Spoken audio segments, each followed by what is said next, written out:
then launched the system? So let me tell you some things that we did do. So last summer, we had an extraordinary backlog, tens of thousands, frankly. Yes, you know, and probably all of you heard from providers.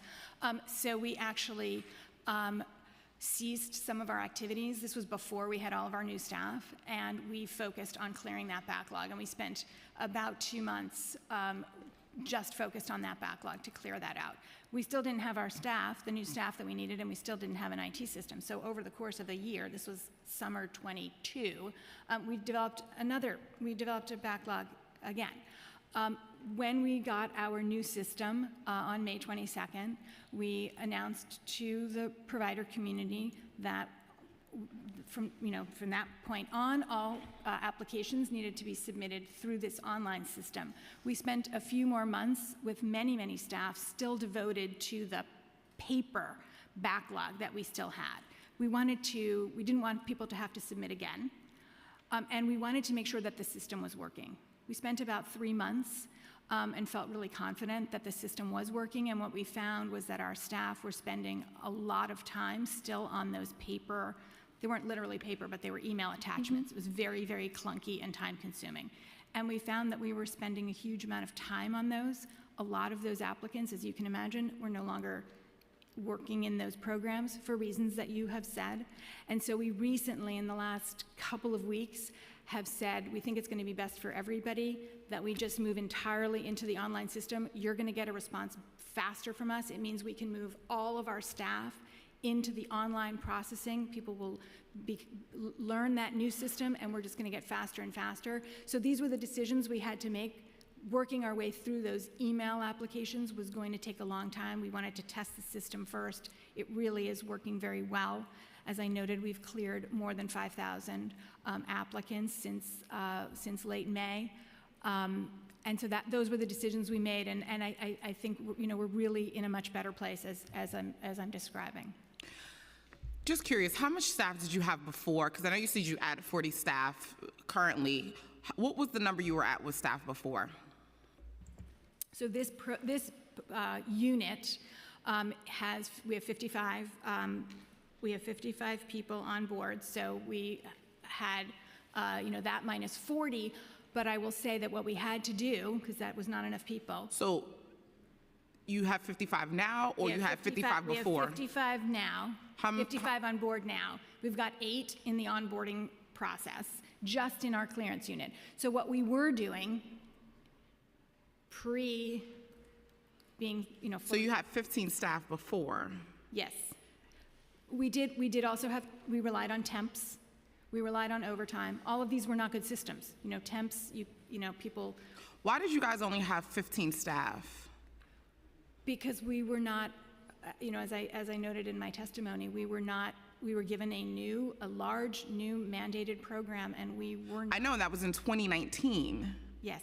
And so we're in 2023, and you have 15 staff. This huge mandate came down from the federal government, and now we're just adding 40 staff? Because of course you had a backlog. Yes. There's no way around it, that. Yes, I mean, what we tried to do when we were not able to hire, what we tried to do was we hired temps, which is not a great way to launch a program. We pulled people, we don't have people with nothing to do, so we pulled people in, we offered overtime for people to do that work. People did this, when they could, but yes, and that's why, and I'm not, I'm not here to say that was good, but what I am here to say is that we now have those staff. Some of them are still in training because they're new. We worked, everyone here knows, I think we're in a tough labor market. We worked so hard. We were so happy to be able to hire people. We worked incredibly hard to bring on new staff. We are onboarding, we're in the training process for the last of our new staff. We finally have a new system. So happy to build our new online system. People were working with email attachments. They would try to open the attachment. Yeah, I remember. I used to email them. It was crazy. You would email them. And I'll tell you. And it would get lost in the email. And then you would email, and then there would be a new person there, and you're like, oh, they're no longer here. I have to send it. But I had no idea it was 15 people. I think that is crazy because you're literally processing thousands of applications, and it was through email. Of course, this is why we're here. I will tell you on the other side, receiving your email, our staff would open your email attachment, and literally they would sit there waiting for it to open because we are so clogged with email systems. That is not a way to process 50,000 applications a year. But the good news is, as of May 22nd, 2023, we have an online form. We were able to make the forms much simpler. People were filling out forms that had a lot of duplicate information required. We made a much more intuitive, simple form. We got input from providers. We made it flexible so that providers could fill it out in the different ways that works for their system. And really, we're not there yet. You know, we still have a little bit of a backlog. Our staff are still learning the new system. Providers are still making some mistakes, but it's getting better as we're all learning a new system. But we are really on a path to a much better place, and our goal is to have no backlog. So when you launch the new system because you launched it, I believe, in June, correct? The online system, May 22nd, 2023. It was such an important day. I remember the date. Yes, I knew it was like May or June. But how many staff did you have then? So, you know, we have been hiring and onboarding people for a few months, so I don't know literally on May 22nd how many we had. We only just brought the last of the new hires on board in the last few weeks, and we are bringing on 8 additional staff. So, you know, to give you the timeline, I would really have to go back. But and I just asked that because, again, like even with the new system, my question is, why wouldn't you staff up so that you can do multiple things? And it seems that like you were like trying to staff up at the same time as you're launching this, and like understanding that, again, you're also creating another bottleneck. So like it's just thinking about like why, like what was the steps of like thinking of like, okay, we already know that we already have this backlog. We only have 15 staff. Maybe we should staff up, then launch it so that we can kind of clear some of these things out. So we wanted to do everything at once as fast as we could. It was important to have new staff. It was important to train them. That all of that onboarding and training takes time. It was also important to get providers using a better form, a better system, and all of those things would feed into each other. We didn't really, as we bring on new staff, this was another question. Do we train them on the old, terrible email system, or do we bring them on board and immediately train them in the new system? So really our goal was to get out of this backlog problem, which was due to staff and a lack of an IT system, as fast as we could, and we were just doing everything as fast as we could. I mean, listen, with 15 staff, I know you guys are working hard, but like it just seems crazy to me. Like that just like the understanding the volume, like if I have a program and you have 125 kids, that means you have 24 staff.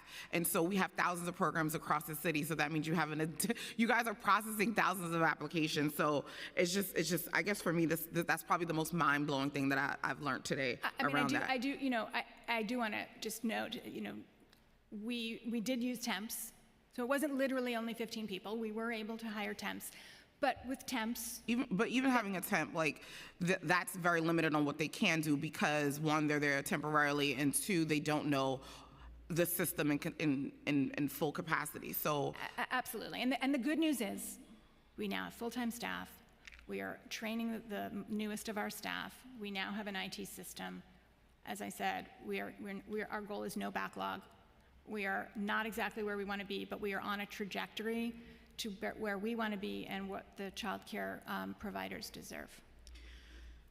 Okay, so SAC providers have reported that returning staff are experiencing longer wait times than new employees to receive their clearances. What is the reason for this discrepancy?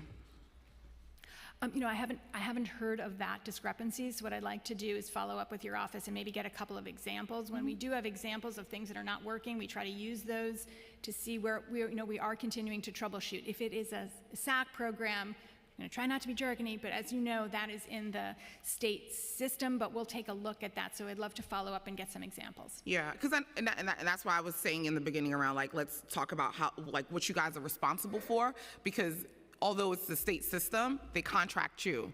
So I know a lot of times we like to like, well, it's the state system, that's kind of them, but you're contracted, and so you're the person that we go to. So that's why I'm asking these questions, because you should have the information, because they're contracting you to actually fulfill these things. So sure. Well, we'll be in touch. Let's get us some examples so we can look into those and see what the issues might have been. According to the federal law, a comprehensive background check is valid for 5 years unless there's a break in services for working in a program for more than 180 days. However, DOHMH currently conducts background checks with an instructor moves between age gaps, locations, or different providers, even if it was within the 5 years. Time frame. Is this legally required, and is this policy unnecessarily contributing to the backlog? So this is one of the things we were able to change when we launched the online system. So now a provider, when they are submitting an application for a particular employee, they can note every location in their system, and they will be cleared for each of those locations, with some nuance for an education. I was about to say it. I was about to ask. Yeah, for an education director, that is not the case, but for a lot of the staff, that is the case. Can you tell me and explain to me why? Because that has always been my pet peeve around it does not make sense that because a lot of times they're working for the same agency, and an agency has multiple sites, and you can't, if you're not cleared at that site, you can't go there. So I'm not understanding why if I'm cleared at one site, that cannot transfer over to another site. Like, that just seems kind of unnecessary. So as I noted, for some of the providers, we are able to do that at the outset of the application. And otherwise, we are following what federal law says and what New York State is guiding. So that's in the federal law that you have to be cleared at all the sites? You know, let me get back to you to see. Some of it is what New York State is guiding us to do. So let me get back to you about exactly the reason for this question. We will redo. We call it a waiver for providers. I remember. And sometimes it takes longer to get the waiver. So again, with our new system, things are going much more quickly. I mean, you keep saying that, but that's not what I'm hearing from the providers, that it's not going as quickly as you guys are anticipating. I mean, going from like 0 to 1 is not that much quicker. So I think, you know, we should, because I see the providers in the back like, what? Every time you say quicker. So I think we should acknowledge that too. But yeah, I would definitely love to get that information on why, if I'm cleared at one site, that we have to, you know, do all these additional things, because that was always one of my pet peeves. And even if you're saying now that you can get cleared at multiple sites on the onset, sometimes you might not put a site down, and like I might need a teacher to go over there for the day, and they can't because they're not cleared to be there, and that often creates issues around staffing. And this is one of the issues that I'm hearing from providers, and I remember having myself putting us in a bind around like being able to get a substitute to come in and do the work or whatever, or stepping in when was needed, because folks aren't able to, they're not cleared, or you didn't know that, you know, those things needed to happen. So, you know, when you're thinking about like when teachers are in school, a substitute teacher, they can come in because they don't have to get cleared every single time they're stepping into a different school building. So definitely would love to hear what law that is, whether it's federal or state, because you're saying it's not through you guys. So under the current extended time frame to complete a background check, short-term and temporary hires such as summer staff often do not receive clearances until the program has started. Has DOH explored establishing an expedited clearance process for short-term temporary hires? Because I can tell you this myself. I have had staff, we have put their application in at the beginning of the summer, and then I would get their clearance in December. So one thing I haven't talked about is, in addition to the staff that we have who are full-time in our clearance unit, we do also have about 85 staff who have a variety of duties, but that include conducting clearances and are there to work on special situations when there is a reason that there needs to be somebody expedited. So that may be a way that we are able to handle. You know, I can't speak to the specific circumstance that you're describing, but we do have some staff, because we know that there are situations where a program isn't able to operate because they have a new education director and that person has to be cleared. And so we really handhold those and handle them differently, so that we're able to triage what's coming into us to meet the needs of the providers. We also have a dedicated line. We do have staff who are monitoring a dedicated email address that we have been repeatedly sharing with programs so that they know how to reach us when they have an issue, so that we can troubleshoot that with them. It's an email box that we have actively monitored and getting back to programs as quickly as we possibly can to solve these kinds of issues. And so, so like, we all know, like, especially in the summer, it's always gearing up time. Do you guys, and I think this, for me, thinking about when you're talking about the temps, is that when you're like getting additional temps and things like that? Because I always just felt like it just, especially in the summer, we know every year it's the same year and it happens. How are we preparing to make sure those things happen? Because we know we're gonna have an influx of SYEP, we're gonna have all these summer camps and all these things. Can you talk to me a little bit about what that looks like to gear up for that time frame, and especially even with this new system, how are you guys thinking about preparing for next summer? There is a seasonality to some of this work. As we head into next summer, this will be the first summer that we will have with our full staff, full complement of staff, and our new system. We will sometimes pull in, ask our staff to do overtime when we have additional work happening. So that's one option. But it's a good question, and we'll be, we're still in our startup phase, really. But as we really hit a steady state, I think that's the time when we can start to think about some surge capacity for the seasonality when we get additional applications. Yeah, I think that's definitely something we should definitely be considering and thinking about, because, especially at the startup of the summer, you always get an influx, and then at the startup of the school year, you get another influx, right? Like, during the rest of the time, we lose staff and people come in and out. But I think that if we know that those are the busiest times, how are we kind of like being a little bit more prepared for that? I just have a couple of more questions before I turn it over to my colleagues, and I would like to also acknowledge Councilmember Hudson has joined us. SAC licensed providers received an invitation to join OCFS Family Application Management System, or FAMS, in May of this year.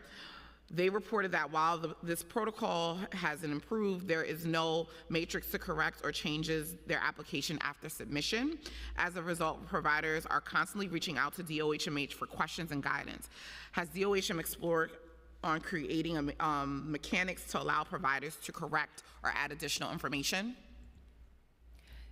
So the FAMS, the state system, their online system launched about a week or two before ours, so also in May 2023. We'd be happy, they designed that system, it's their system, but we'd be happy to provide, I think that's important feedback, so happy to provide that information to OCFS. That might be a change that they can make.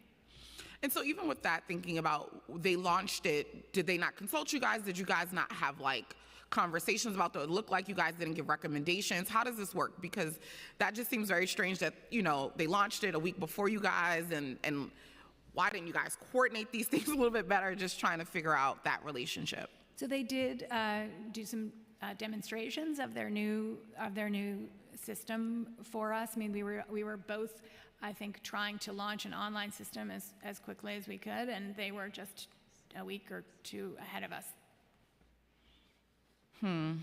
Okay. For SAC programs, OCFS licensing and enforcement agencies and DOHMH is contracted to conduct oversight on behalf of OCSF. SAC providers report that they have struggled to identify a point person. They often are cycled between city and state to get answers to their questions. Who should providers contact if they have questions or need an expedited background check? So that's really important feedback. I think what we should do is work with OCFS, which is the agency that communicates directly with those providers, to make sure that that's clear about how to reach them and when, and how to reach us and when. On the city side, we do have very clear channels of communication, and that's important and I think helpful for providers, and so we would like to establish that for our state-regulated programs as well. But again, this is why I feel like folks are confused, because if they're contracting you to be the first line of defense, then why are we then going to the state? So why wouldn't they be coming to you guys first and you clearing it out? Like, I feel like this is part of the confusion here. it's helpful to have this feedback. If providers are confused, then we will work on that. I'm confused right now. I hear you. So we will work, it is OCFS that communicates with their programs, but we will speak. But you guys communicate too. We're happy to work with OCFS to work on communicating with state-regulated programs so they know who to reach. Again, it's very confusing because, again, you're saying like, oh, we're happy to communicate, but like, you guys are typically the first person they reach out to. And so I don't understand why you wouldn't have the information or the answers, because they contract, because in your opening statement, you mentioned that they have contracted you guys to do this work. So wouldn't you guys be the first person that they would reach out to? So that's why it's very confusing. And even when I was a provider, it was always confusing because I would call you guys and then you would say call OCFS, and I would call them and they would say call you guys back. And so this clarity between you two agencies, this is not our fight. This is y'all fight. So y'all need to really figure this out and get clarity so that providers know distinctly, yes, we go to OCFS and they're responsible, don't call us. But that's not what you guys say. It is sometimes we'll call and I'll get an answer, or sometimes they'll say call them and then they'll be like, call you guys back, and then you'll give us an answer. And so that's part of the issue around even the backlog. So I think definitely we should continue to have conversations about what this looks like around making sure the protocols are clear and concise so that everyone can be on the same page. I just have one more question. How often and at what point during the process does DOHMH communicate with providers about the status of their background checks? So one of the other innovations of the online system is we created a lookup tool so that providers can check themselves. So when you submit your application, you get an ID number, and at any time you'll get an email response to say it's been submitted, and then we have a lookup that you can type in that number and you can see and follow the status along the way. And so this is with the new system? Yes. Okay. I'm going to, Councilmember Sanchez is here and she has a very brief statement, and then I will turn it over to Chair Schulman for her questions. Thank you. Thank you so much, chairs, and thank you both, Chair Stevens and Chair Schulman, for your attention to these issues of background check backlogs and center inspections long before tragedy struck in Kingsbridge. And so I just wanted to make a statement on behalf of our community, and in particular, Nicholas's family. Nicholas was a beautiful, fast-running, smiley one-year-old baby that we lost following opioid exposure at a daycare center in our neighborhood, where he lost his life and 3 other children were hurt and their families traumatized. And this is a painful time in Kingsbridge, especially for those who have babies of our own, and we see little Nicholas in our own children. It's a call to action for our city and our state and our country. These children should have been safe at daycare. Their parents did everything right, from working with trusted community institutions to vetting their own licensed daycare providers. They followed everything that they should have. And we believe that government protocols failed. And this hearing, although it's been in the works for such a long time because of your leadership, thank you, chairs, is part of the investigation that we all have to do. I want to share that, the family, Nicholas's family at this stage, all they want is for their baby back. That's all they would want. But since that cannot happen, they're calling on us policymakers, on us who have power to make change, to leave no stone unturned and make sure that we ask all the questions so that something like this can never happen again. So I thank you, Department of Health, Department of both of you for your leadership and your cooperation with the investigation in particular. I want to also just thank the NYPD and law enforcement for the swift capture of those responsible. And I want to thank the many great providers and advocates who have come to me and come to our colleagues, providing and offering ideas and support during this time, because there are, of course, many great providers out there. But I want to make sure that I ask questions in connection to the tragedy here and foreshadow that I I hope with the support of the speaker, with my colleagues and our colleagues in the state, that in addition to the conversation we're having today about background checks, that we're also going to have an in-depth conversation about inspection processes. Commissioner Vasan has said that inspectors at DOHMH, of course, were not trained to look for illicit substances. Perhaps we never would have thought, but perhaps they should have been. And so those are conversations that I really look forward to having on behalf of and in honor of the Nicolas family. And so just a few questions. In this particular case, did the child care inspector backlog affect the opening of the center? Was anyone who was a known person, since we know that there were lies told to the agency, but for folks that were known to be part of the child care center providing team, was anyone operating with their own background check not yet approved? And in support of Councilmember Abreu's introduction 1160, if 14 days is too onerous, as you mentioned, there are realities that might be outside of DOHMH's control. How long is it currently taking, you may have mentioned this, how long is it currently taking for DOHMH to turn around background checks, and what would be a more suitable time frame? Thank you, chairs.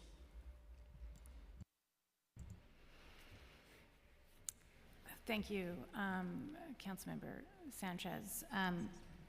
You know, the tragic death of that little boy in the home-based child care program shook all of us at the health department and in our child care program. We've expressed our condolences to Nicholas's family. And, you know, as always is the case when something terrible happens in any business that we work with, in any industry that we work with, we take a very hard look at everything that we do. I have been meeting with our child care staff at every level. They are public health professionals who come to work every day really driven to promote safe environments for children. They conduct health and safety inspections using a checklist that document the regulations that the providers are responsible for following. Those are unannounced inspections. They also know to escalate, and this is something we've been talking about as I've been talking with our staff. When they see something that's unsafe, even if it's not on the checklist, they escalate that to their supervisor, and if it's something that should be called into NYPD, they do that.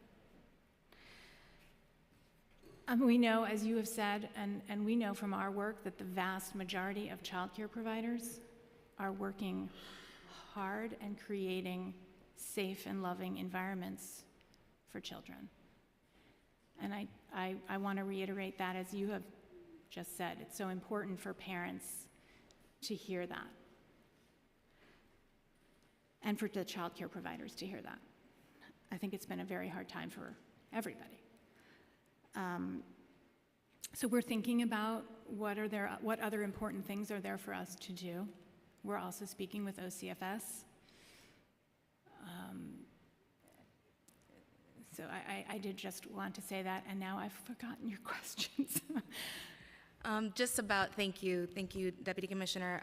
The specific questions were about whether known folks who were working in this daycare center, whether they had their background checks active, right? They had good, clear background checks, and if 14 days is too onerous, how much time is appropriate? So you know, this case is part of a criminal investigation. What I can say is the people who were known to the department had been cleared.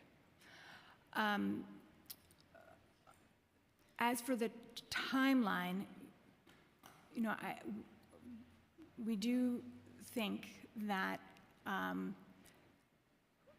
that the 45-day federal mandated process, that is the right timeline. As I noted, you know, there are pieces of this that just take a long time. If someone has worked, and I think, you know, thinking about this family, but for all of our children, we want to do this as quickly as possible, but we also want to make sure that children are in spaces with people who have been cleared. And some of this just takes a long time. If someone has lived out of state, we are consulting the records out of state. Some states are quick, some states are not. If we find something in the background, we are doing an assessment of that, and I wouldn't want our staff to feel like they need to rush that assessment to meet a different timeline. We want to do it in a timely way, but we want to do it carefully. I'm sorry, if I may, before the change to DOHMH responsibility for these background checks, do you have a sense of how long it was taking the private providers? So let me get back to you about that. I know we had plenty of complaints then too about waits, but just recall that there was less being checked. So it was also different. But let me talk to people. You know, I've sort of 5 years ago I would have been able to answer that, but I'm so focused on our new requirements. So let me get to you about a timeline. But I think what's important here is that the comprehensive background check, which is what this is called, this is a good thing, right? This is enhancing safety. This is making sure that we are checking many different databases, repositories of information. So that is an enhancement for child safety. But then it's just taking time. Thank you. Thank you, Councilmember Sanchez. We're going to turn it over to Chair Schuman. Thank you. Thank you. Thank you, Chair.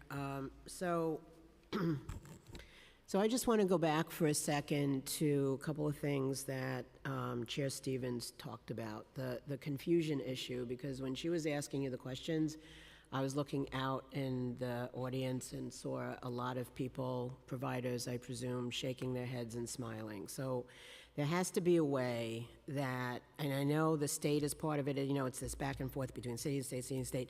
If there's a way that we could even give like a fact sheet or something that would be helpful, that can just, you know, clear up some of the confusion around what's needed and what's not, that would be really helpful. I mean, I'm just making a statement about that before I ask a question, but, and you can answer it when I ask. So the other thing is, you talked about having 15 staff. Is that full?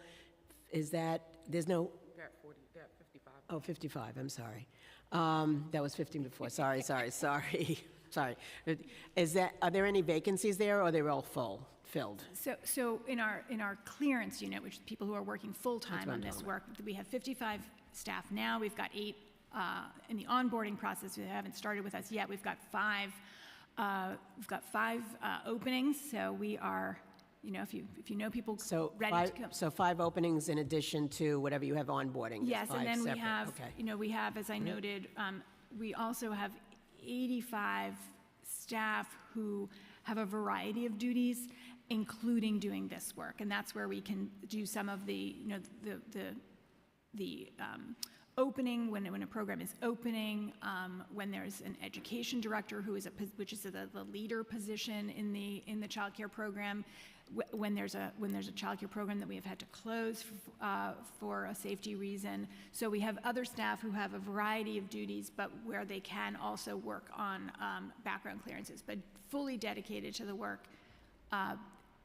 We have 55 now. We're bringing on 8 more, and then we've got, you know, had a little turnover, so we have 5 openings. Okay. So please send us good candidates. Has any thought been given to having maybe a special number for providers that they can call if there's an issue? It doesn't have to be like a person answering all the time. At least somebody can monitor it and get back to people. So we do have an email box dedicated just to this. Well, we do have phone numbers also. We have borough offices, and so there are phone numbers, but we also have an email box that is dedicated to clearance issues that is actively monitored by multiple people so that we can get back to people as quickly as possible. I would like you to consider having one phone number that is just for everyone. I think that would be helpful, and maybe that you don't have to do it on the borough basis. You just have the one phone number and people can monitor it, and you make assignments for that. But I'm making the suggestion because I think that might be a little easier for folks, at least to try it on a test basis. So other regions in New York State have contracted with third-party providers to process background checks. Has DOHMH considered exploring this option to expedite processing? So I think, at this point, we're as I've said, we're on a pretty good trajectory. I think again, I'm not here to say we're all the way there, but I think we have what we need now. We're still in a sort of startup phase, but I think we're getting there, and it's appropriate for us to manage this. Okay, so going back to the 5 vacancies, I want to know how the central clearance unit will be impacted by the 5% budget cut in the November plan and recently implemented hiring freeze. So, as we are working through that backlog, and we really are on this good trajectory, and we're working very closely with OMB. Okay, it's not really an answer, but okay. The Bureau of Daycare's fiscal year 2024 budget is $23.7 million. In comparison, FY 2023 budget is $28.6 million. How is this reduction in funding anticipated to impact services? Does the Bureau of Daycare have a satisfactory budget to inspect the city's child care centers? So we do have what we need to conduct the inspections and to conduct the background clearances. There were 259 full-time employees at the Bureau of Daycare when the FY 2024 budget was adopted. At adoption of the FY 2023 budget, the number of full-time employees was 266, which is a decrease of 7 positions when compared to this fiscal year. What are the 7 job titles that are currently vacant? I'm gonna have to get back to you about that. Please do. Yeah. How have the fiscal 2023 PEGs impacted the agency's capacity to fill those positions? So we have been actively filling positions. How many full-time inspectors does DOHMH employ? So we have about 100 inspectors who are out in the community doing inspections. Do these inspectors,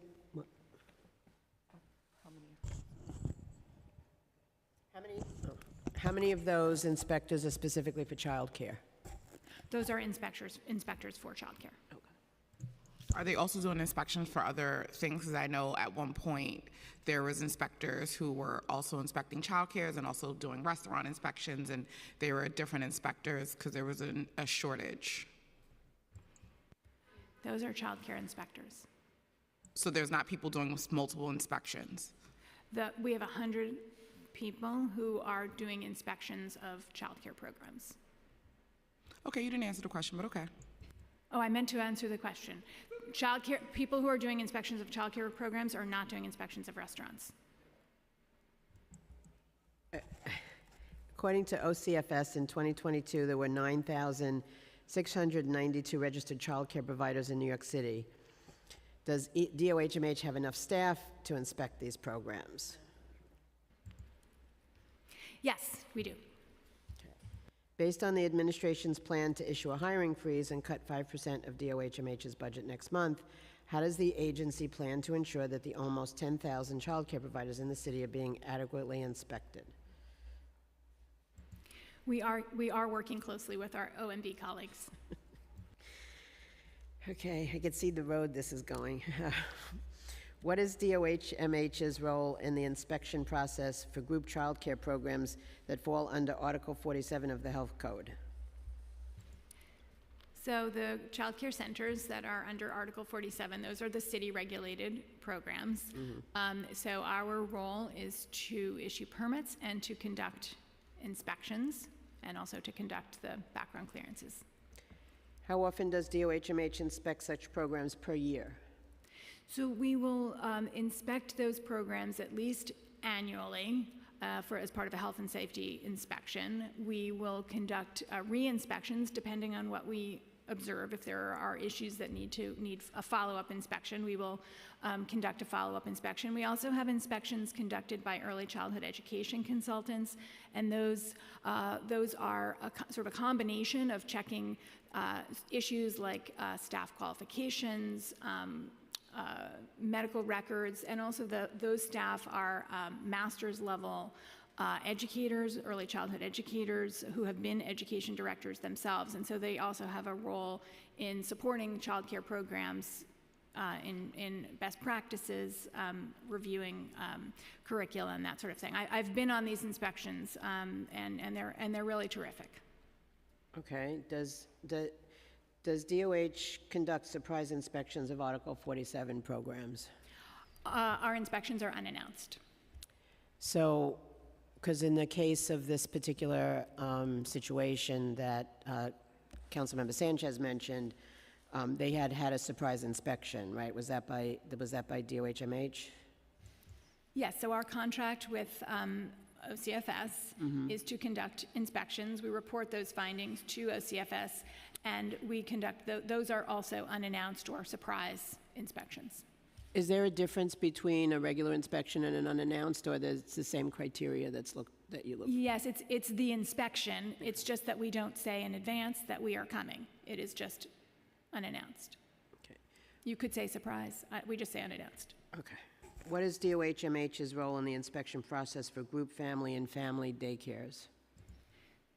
So those inspections similarly are health and safety inspections. We are, the inspector is working through a checklist which includes the state regulations. They're looking for health and safety issues. Is there a fire extinguisher? Is there a second means of egress? Are medications out of reach of children? So similar kinds of health and safety checks. Is it possible to share the checklist with us?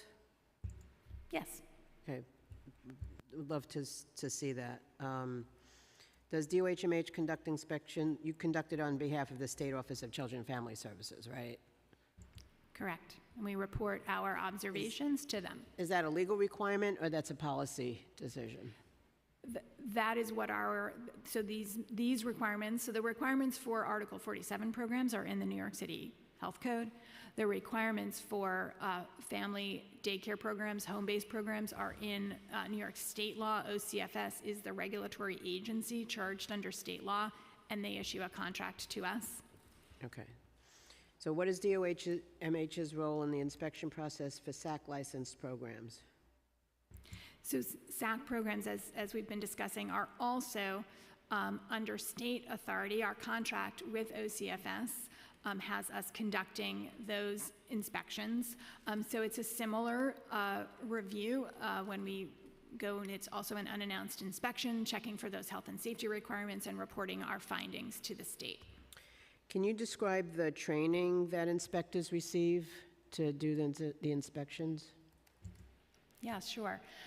So our health inspectors are all college graduates with a heavy background in science. They need to have 30 science credits to meet the hiring requirements. And then we have about a 3-month training program.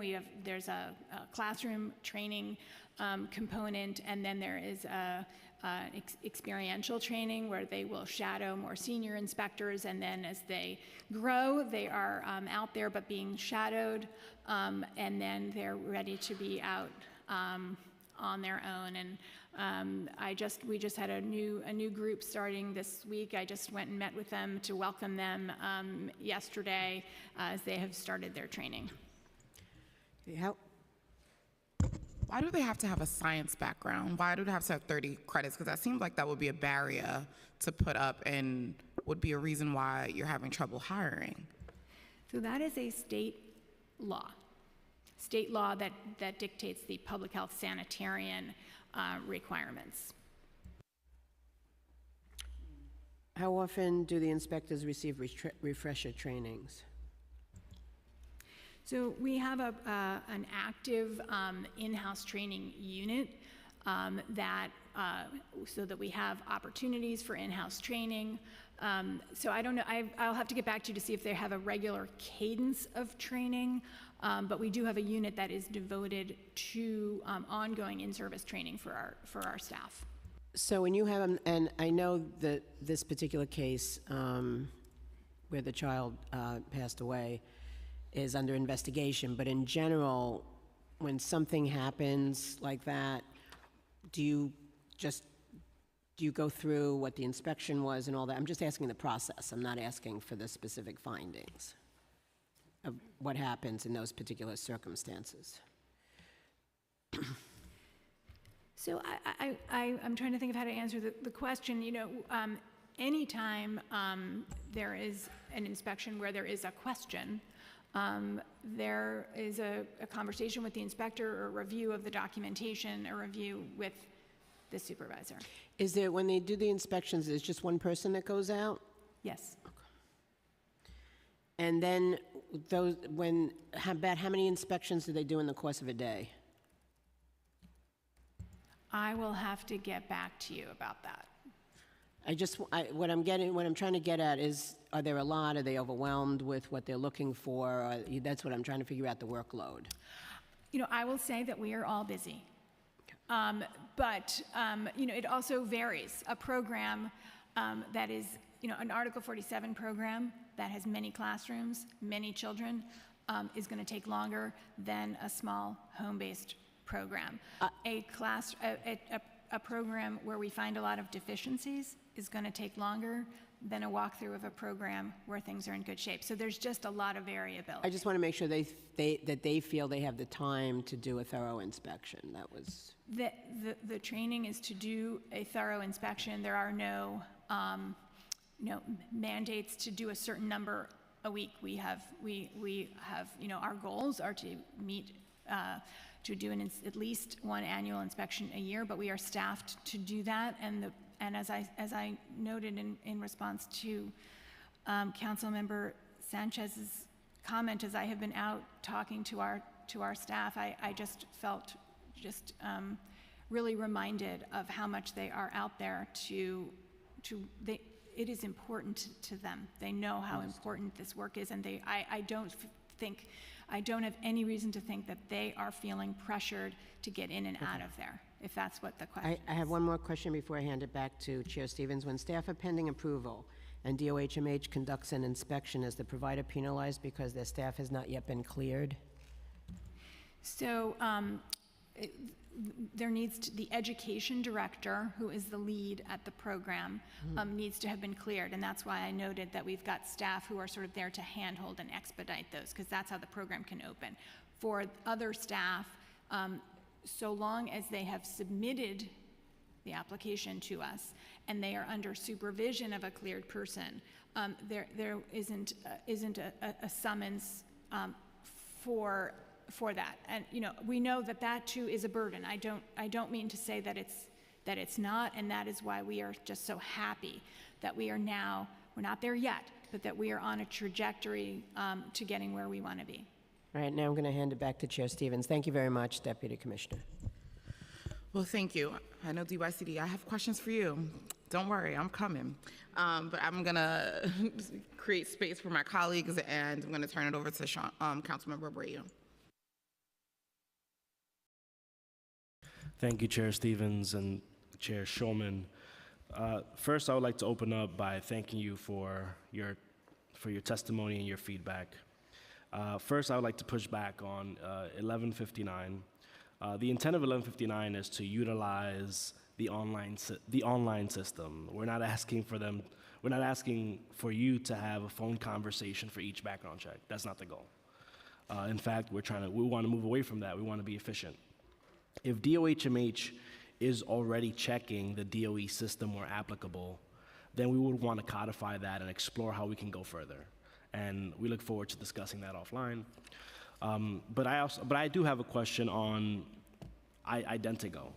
Why does Identigo process both DOE and DOHMH fingerprints, but they are not interchangeable? Is this due to the vendor, or is DOHMH requiring additional fingerprints apart from DOE?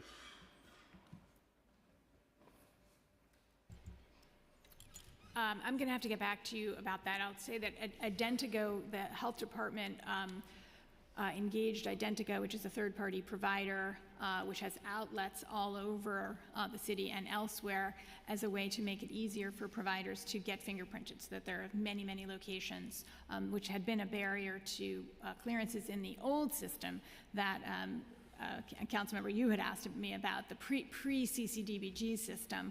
So that was an innovation that we started a few years ago that I think has made things very helpful. I'll get back to you about interchangeability. Should they be interchangeable? I'll have to get back to you. Okay. With respect to 1160, the administration is, well, at least you have said on behalf of the administration, that individual data is too burdensome and that you'd prefer to do aggregate data. The question is, what data are you already collecting? So we're looking at the items that you have in the bill that you would like us to report to make sure that's something we'll be able to report. Really, our recommendation is because we do receive about 50,000 applications a year, that we find something that would be, ways to report aggregate data that would be useful to you, rather than report line level data. Wouldn't it be less work to report for each individual? According to our council data team, it suggests that it wouldn't be more burdensome, so it's why I asked the question. And I think producing a report with 50,000 line entries would be burdensome, and really we want to produce information that's useful to you and that's easy for us to create, because I will have to pull people off of the clearance work to do this report. So we'd love to talk with you about this. I think we can find something, as I said, we're happy to report, so we'd like to report something that meets your needs and that is easy for us to produce. We'll be in communication. Thank you. Look forward to it. Councilmember Mena. Thank you so much. So I have a line of questioning based on the powerful statement from my colleague, Councilmember Sanchez, and based on the chair's prior questioning. The DOHMH inspector checklist, does it include an inspection of every single room in a home-based child care facility? Yes. Okay. How long did this particular inspection take? Do you mean the inspection on The time period, because inspectors generally clock in and clock out and put that information on. How long did this particular inspection take, and how does that differ from the average inspection time? When you say this particular inspection? The one involved in the Bronx tragedy. I don't have the timestamps for that inspection or the general timestamps, but we can get back to you about that if it's something Yes, we're able could you to please share. provide to the respective committees the actual time inspection and how it differs from the average time of a home-based child care facility, just so the respective committees can have that. That would be really helpful, if you can provide that. We'll look and see if that's something we can provide. Okay. Have you all changed the protocol training for the inspectors in light of this tragedy? So as I said, when any terrible thing happens, we look inside out and upside down at every piece of the process, and we are looking to see what else we should be doing. But I guess my question is, I served previously as Commissioner of Consumer Affairs that had a whole division of inspectors. We would constantly modify training.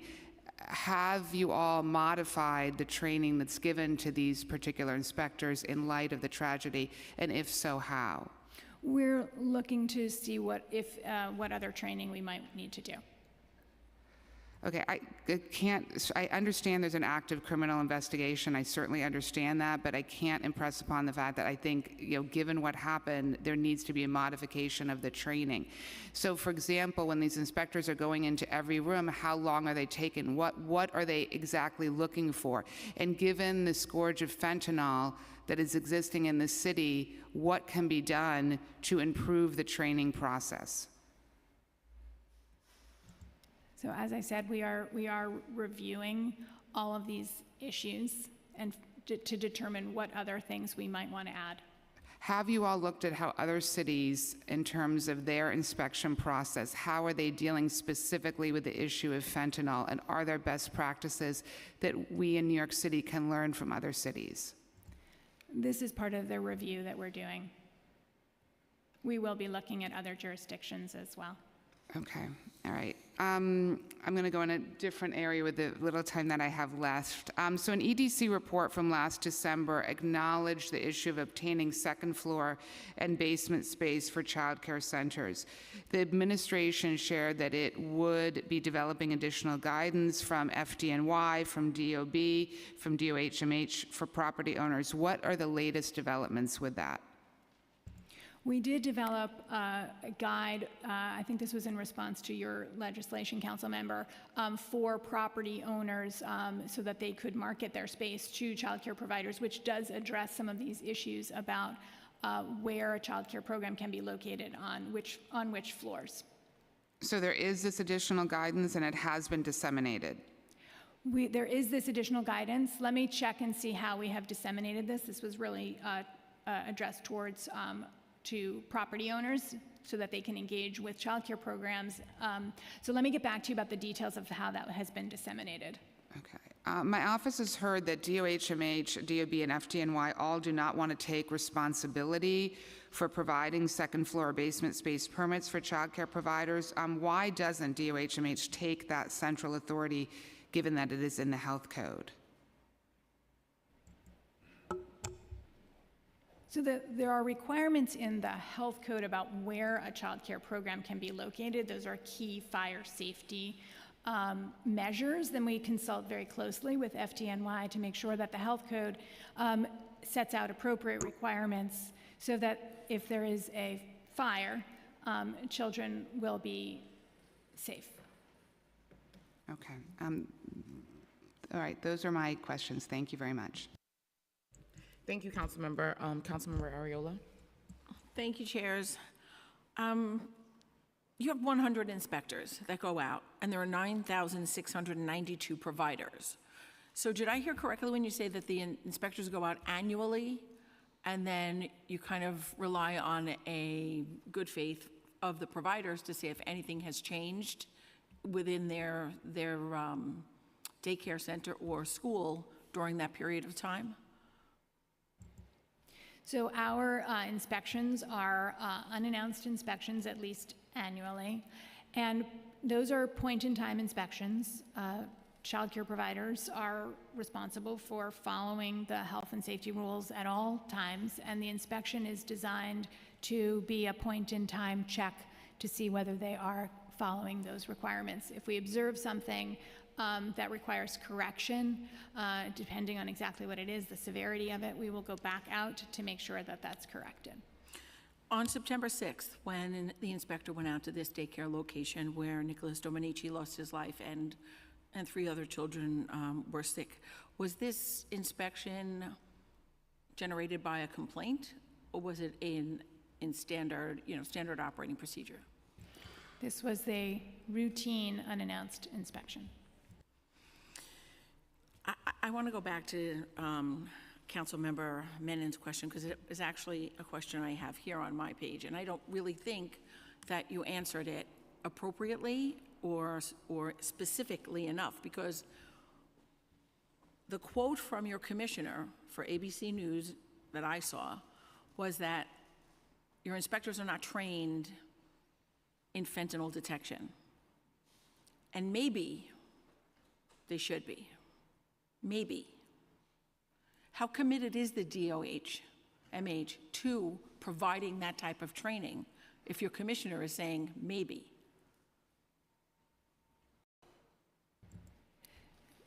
So what I can say is that this is, it is a high priority for us. We are reviewing everything about the program. We are in conversation with OCFS and looking to see what else is important to add to our program.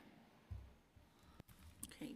Are there any drug treatment programs that you're working with to come in and give training to the inspectors? Are you working with other agencies like the DEA or any of law enforcement to come in and give training? So we obviously have a lot of resources that we can tap into, and we will work with those resources when we determine what's appropriate. So can you say which resources you have reached out to, or is it something you can't say? I'm not able to comment in any more detail about that.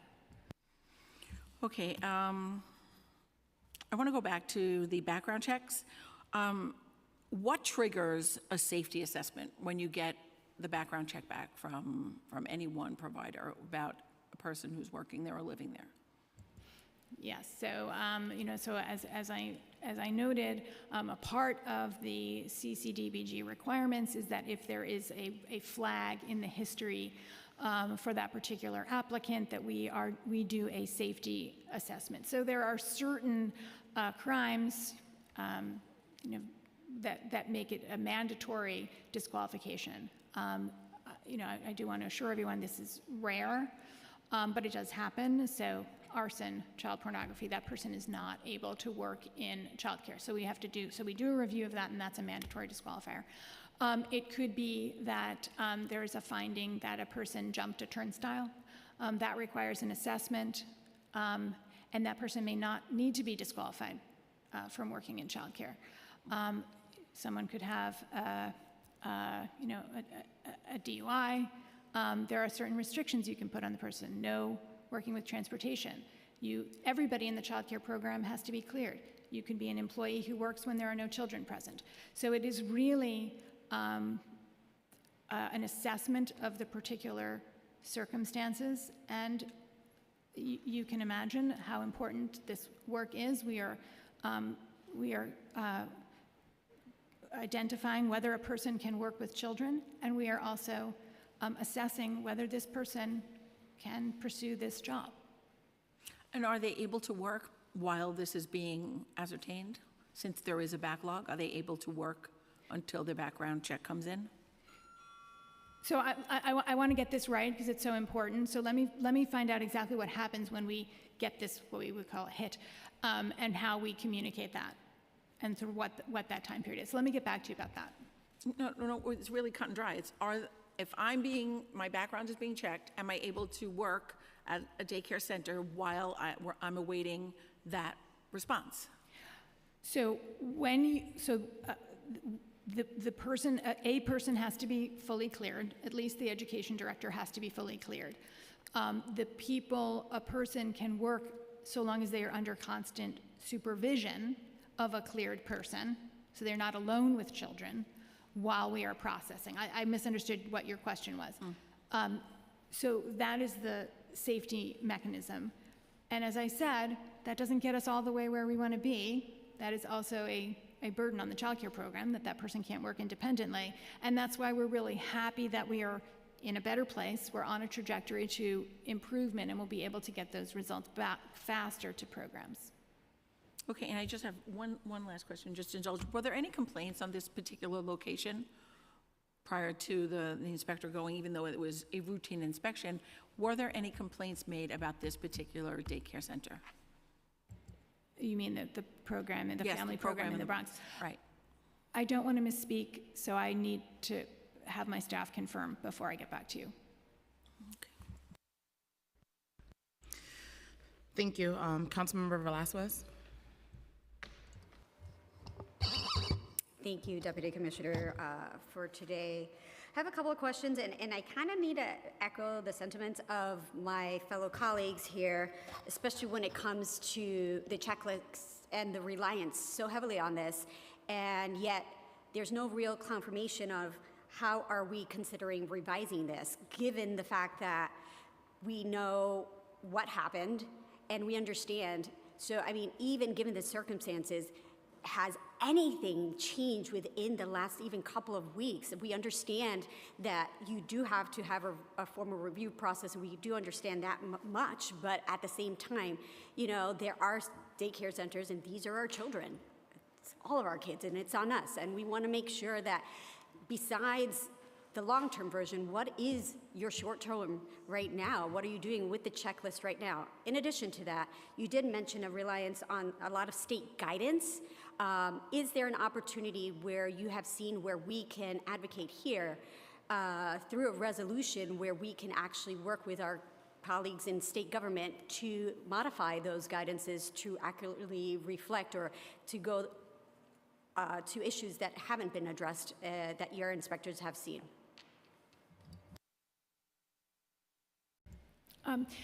So we are, undergoing the review, as I said, when any terrible thing happens to any of our, any entity where we have regulatory authority, that's an opportunity for us to look at our processes and our protocols and also the law. So we are doing that.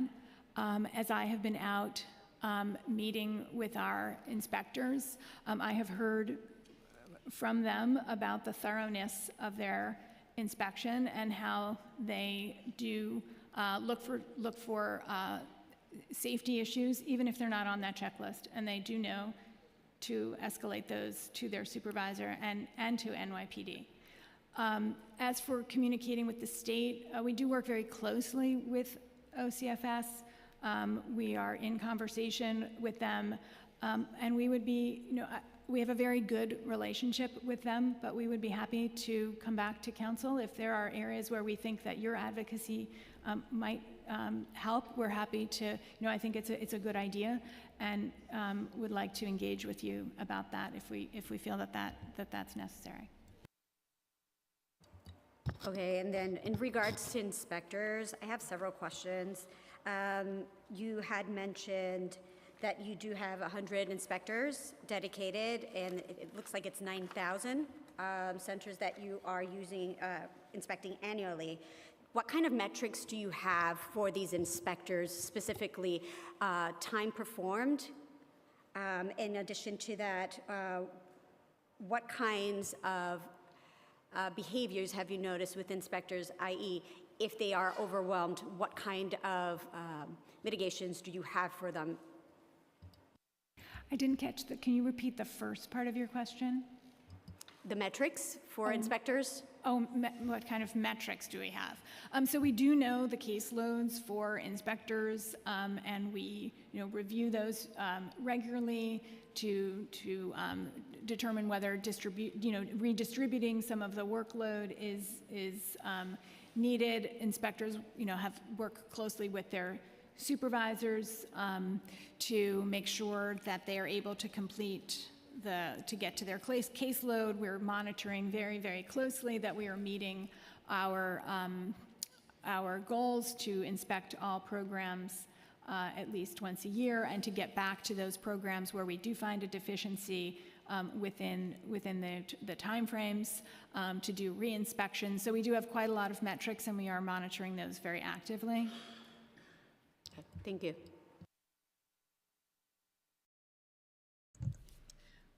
Thank you. We've been joined by Councilmember Feliz. I do have a couple more questions, but you've been going for a really long time, so I'm going to ease over here to DYCD and give you a break because you've been getting a lot of questions. So, these questions for DYCD. What feedback has DYCD received from providers about the delays in processing school-age child care clearances? Does the agency track or qualify how many providers are struggling to get staff cleared?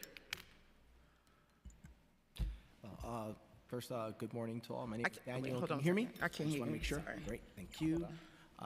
First Yes, and go foremost, ahead. thank you, chairs, for inviting DYCD today. My name is Daniel Guillen, Assistant Commissioner for the Youth Services Operations Unit here at DYCD. Since the transition to the online portal, providers do have access to webinars, user guides, tutorials, FAQs, and we are recognizing a significant reduction in flags from providers when there are challenges. DYCD does have a dedicated unit within operations unit to support providers through all of the licensing process, including background checks. And in the event when a provider does flag and need an escalation, we work collaboratively with DOHMH to escalate any concerns and delays. I giggle because even with the unit, I remember often it wasn't very helpful. So could you tell me, since the online portal has happened, what changes have been made as far as DYCD in this unit that's supposed to help with these clearances? Because a lot of times they just referred us back to DOHMH. Yeah, so one of the things we wanted to make sure is that that we were offering constant training in operations guides itself. As you know, there are new program directors that come on board and they're new to this process, and we want to make sure that they're onboarded, aside from where CBOs do their own internal onboarding, that they feel that the funder, DYCD, is supporting them through that process. So it's not just limited to, hey, here's the phone number, but here's the process. Here where you can learn more about the regulations and what those requirements are. Here are the live links to the webinars and tutorials that are offered on the OCFS website, so that they have that guide, on hand digitally for usage and throughout the program year. We do recognize that it is a large number of programs, right? So right now in youth services, there are over 1,000 programs that operate under the school-age child care license. So we want to make sure that there's systems in place where it's self-sustainable, but we do have staff that are available to do one-on-one TA support as needed. So if there's a new director that comes on, does that trigger it where you guys reach out and say like, hey, these are the tools, this is what we do, or they have to know to reach out to you? Well, our team has direct lead contacts for every CBO. So typically either the CBO has essential support, and in the event that they don't have those resources in place, they do reach out directly to DYCD. We are aware when there is a new director, because it is required to I know, notify. they have to notify you. Yep. And So in that case, we also do follow up to make sure that they know those proper procedures in place.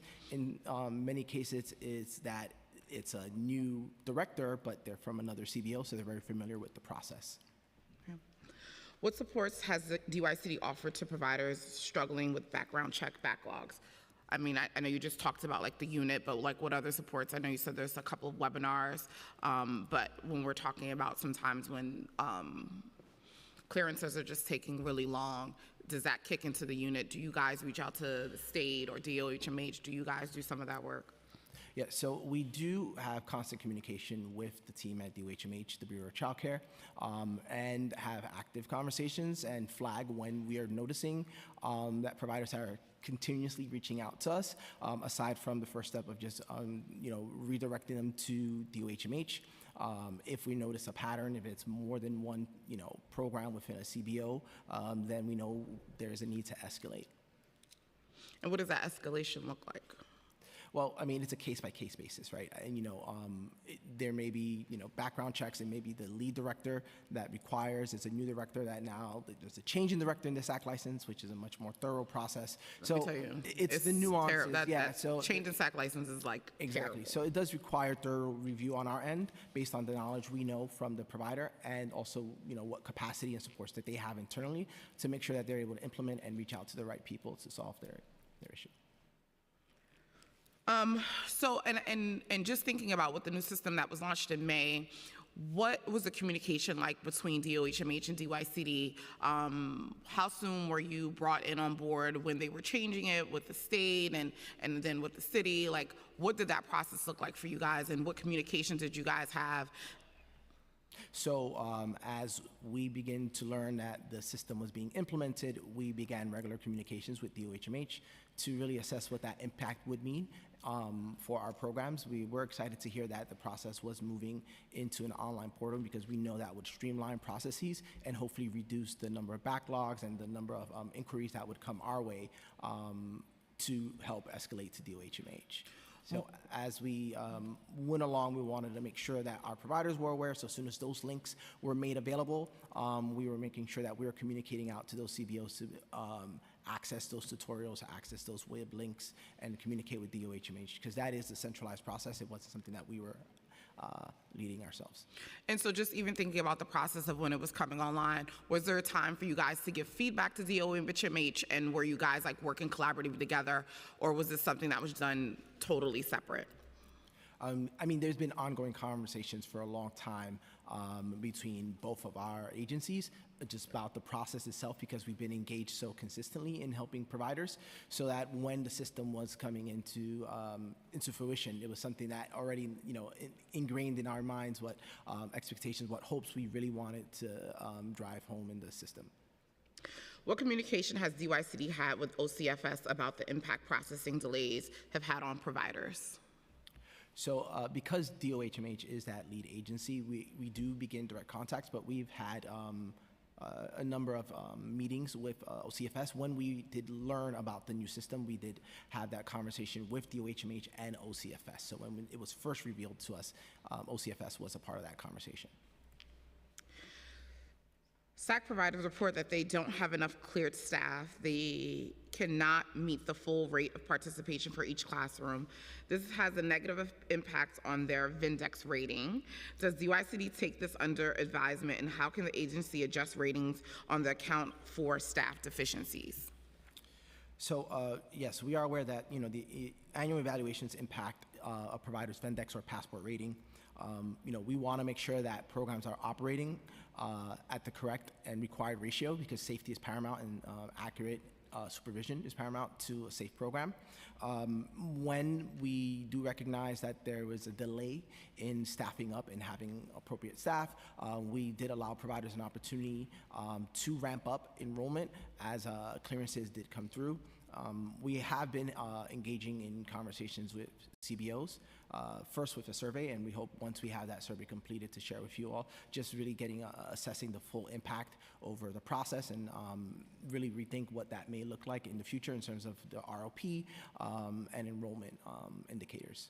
It's also important to note that we do individual evaluations as well, so it's not just one site visit, there's multiple. So it is possible that in that first site visit, especially as programs are ramping up, the performance may not be as strong, but given the timeline that we do go out on 2 visits, it may give enough ample opportunity for folks to catch up and be able to resolve those pending actions. I mean, that still becomes very hard, especially around the staffing issue, because you can ramp up program and have like a great program, but if you don't have enough cleared staff, and even if you have cleared staff, but you don't have enough cleared staff to then supervise the staff, that's still going to have an impact on programming, because you can't do the things that you would normally do. And so I do know that there's other factors that's taken into consideration, but I think that especially as the system is ramping up and things like that, and we know that there's a backlog, we should really not be penalizing organizations for things that kind of are out of their control, right? Like they're not in charge of the clearance process, so why are we then penalizing them for something that they don't have control over, especially when things are submitted in a timely manner and those things are done. That's the only questions I have for you right now. Thank you. And back to the Deputy Commissioner. I just have a couple more questions, and then I'll be done. So since the rolling out of the new automatic processing system in May, how many successful applications have you guys processed? And how many have had errors and you had to be corrected? We've cleared over 5,000 applicants since the online system was launched. In terms of sending applications that were not complete, or were not, we sort of call them healthy applications, things that were missing something. I don't have that number with me. I think we can pull that number for you, though. I think we have that in our data. So if we have it, I'm happy to share that with you. And again, that is part of the learning process, and that is why we've had webinars, we have FAQs, we're doing email reminders to programs for sort of top, things that we see people making mistakes repeatedly, so that because we want everyone to submit correctly on that first shot. So I think that's just part of the learning process, and we'll see things go even more quickly once everyone is used to the new system. I did, in a question that I was asked before, and I was able to get the answer, regarding the home-based program in the Bronx, we had not received any complaints about that program. When the new system was started, did you test it, and how did the training go for those things? And did you partner with DOE and DYCD to do those trainings and kind of like flush those things out a bit? Yes. So during the testing phase of the online form, we did user acceptance testing with our own staff, both sort of for the front end and as though they were providers, and on the back end for their receipt of the information. But we also partnered with community-based organizations with providers, and we invited some providers to come in and do the testing too, and got really good feedback from them, and we were able to make some adjustments. So DYCD's programs are using the other, using the state's system. I don't know, and I don't know if my colleagues knows whether, how New York State did their testing. So I'm not sure about that, but for our testing. Don't worry, I'll ask him when you're done. Okay. For our system, that was part of our testing protocol. Thank you. So did you guys work with OCFS before they released it, and did they do similar things that they did as well? They did the user acceptance test directly with the CBOs, not necessarily with DYCD in this case. So you guys weren't able to work with Not them as well? necessarily for the user acceptance test. Okay, all right, thank you. At this time, I don't have, oh, I'm sorry. I would like to acknowledge Councilmember Narcisse, and she has a question. Thank you. I was still preparing some of other questions, but thank you, chairs. Thank you for being here. I understand the importance of completing a comprehensive background check. It takes about 45 days from where I'm in the middle of the reading of those, the statement. So what steps are being taken to overhaul the background check system to prevent such bottlenecks in the future? Are there plans to modernize the system to make it more efficient and less prone to such disruptive delays? Yeah, so as I had testified, before we were able to launch our online system and bring on the 50 full-time staff for the unit, it was taking us many, many months. I mean, it would be very common for it to take 8 months for us to process the clearance.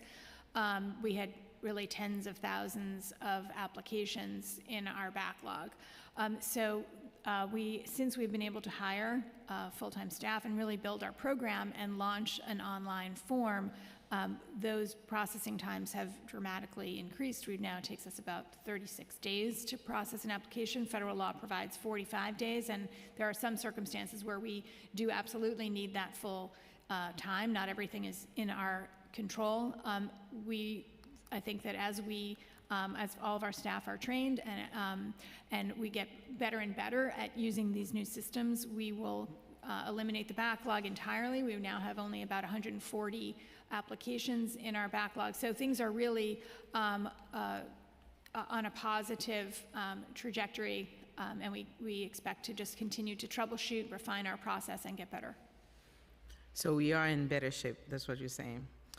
Can you provide detailed data on how many educational and special needs programs have been directly impacted by this clearance backlog? What is the estimated number of children left without essential services due to the delay? So we know that before we had our almost our new program, a program that is fully staffed, although we still have some staff that we are onboarding, and some of the staff are still in training and have our new system, that our processing time is dramatically reduced and our backlog is dwindling. I don't know that that I could turn back the clock, and I don't know that we have information about, a year and a half ago when we had a backlog of tens of thousands, which programs were impacted by that. I'm not sure that we have that. What I can tell you now is that our processing times are much faster, and our backlog is much smaller, and we are on our way to not having a backlog, which is our goal. Okay. What mechanisms are in place for providers and families to voice their concerns and receive timely updates about when they can expect resolutions? So one of the things that we included in the online system, which we knew was really important to providers, was a way for them to check themselves the status of the application. So we have automated notifications that go out, but we also have a place where a provider, they have an identifier for that application, they can type that in, and they can get a check on the status of their application. So now I would say, if I may, that you have enough staff that can take care of making sure we don't have backlogs like we used to? So we do. We have 8 more people coming, and we have some of our staff are still in training. So this is why we are. I'm not ready to say that we're all the way there, but we do have the staff that we need to really run this program properly.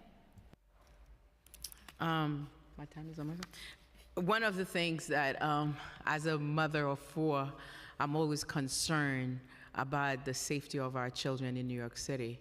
We don't want to say oops to children that relied on us, especially the innocent faces that we can see. So whatever we do, I'm counting on you to continue pushing and making sure that our children in New York City are safe, the best that we can, in the best of our ability to keep them safe. Thank you so much for your time. And I know my chair probably been asking a lot of questions. I'm not going to push it. Thank you. Thank you. Councilmember Sanchez? Thank you so much, Chair. Just quick follow-up questions, and I want to thank all my colleagues asking questions that have come up from the tragedy in Kingsbridge. So just a follow-up, what triggers a background check requirement? Is it just you have to be living in the facility, or is there a certain amount of time spent in a facility that triggers a requirement? And does DOHMH take any measures, or does OCFS require any measures during surprise inspections or otherwise to understand whether there are extraneous folks living or spending time in a child care facility? So anyone who lives, this is for home-based programs, anyone who lives in that apartment who is 18 or older, and I have got my colleague here who's going to correct me if I'm getting this wrong, and anyone who works in that child care program needs a background clearance to be processed. The program is responsible, the child care provider is responsible for submitting that application immediately if there's any change in that and in who is residing there or working there, and updating the records about who those people are. And when we conduct the inspection, that inspection is, as I said, we have a checklist for health and safety requirements, and it is also to make just general observations to see if this sort of matches what we know in our records about that program. Okay, so it's self-report, essentially. There's not anything in existing protocols or requirements that has the agency check for extra people. So we conduct an unannounced inspection, and that would be an opportunity to observe something that doesn't match the records. Okay, and any of us never would have thought to be asking this question, but could you explain what, if any, emergency procedures are in place at daycare facilities, specifically regarding opioid overdoses? Is anyone responsible or required to have Narcan administration training or anything like that, anything else that could be life-saving? I don't think that there are any regulations specific about Narcan. Every child care provider under Article 47 is required to have a safety plan, an emergency plan. They're required to do a variety of courses on emergency medical type issues. They have to have first aid training, for example. They're required to have an epinephrine auto-injector on site to address those kinds of emergencies. So there are many, many kinds of emergencies that child care providers are required to be ready to implement. Thank you. Yeah, understanding that there are requirements for the providers to report and to have plans, but unfortunately, of course, we're talking about how do we catch folks? How do we become aware of those who may be depraved, as they were in the actions that we saw in Kingsbridge? Those who do not want to be caught. What safeguards exist within our protocols to catch folks that don't want to be caught? And so it's a longer discussion that I look forward to having, and that I've committed to the family to have on their behalf. But yeah, just want to make sure that we're thinking in that way, right? In addition to the self-report and the the measures that childcare providers are supposed to be reporting to you all, what are we doing? I talk about this as how are we using our street smarts as New Yorkers, translating that into the inspection protocols that we have to save lives and protect children. Thank you, chairs. Thank you so much to this panel. We will now be moving to public testimony.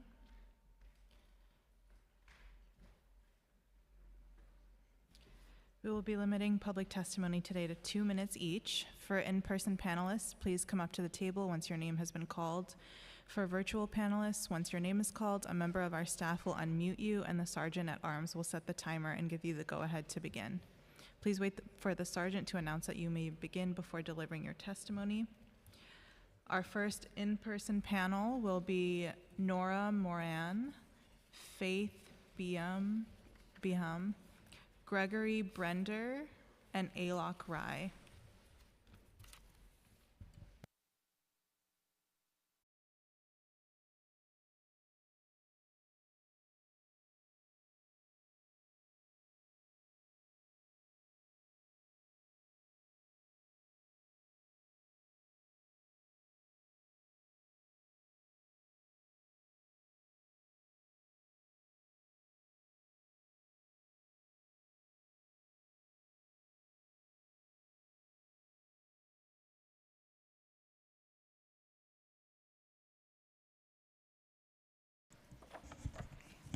Is good? Okay.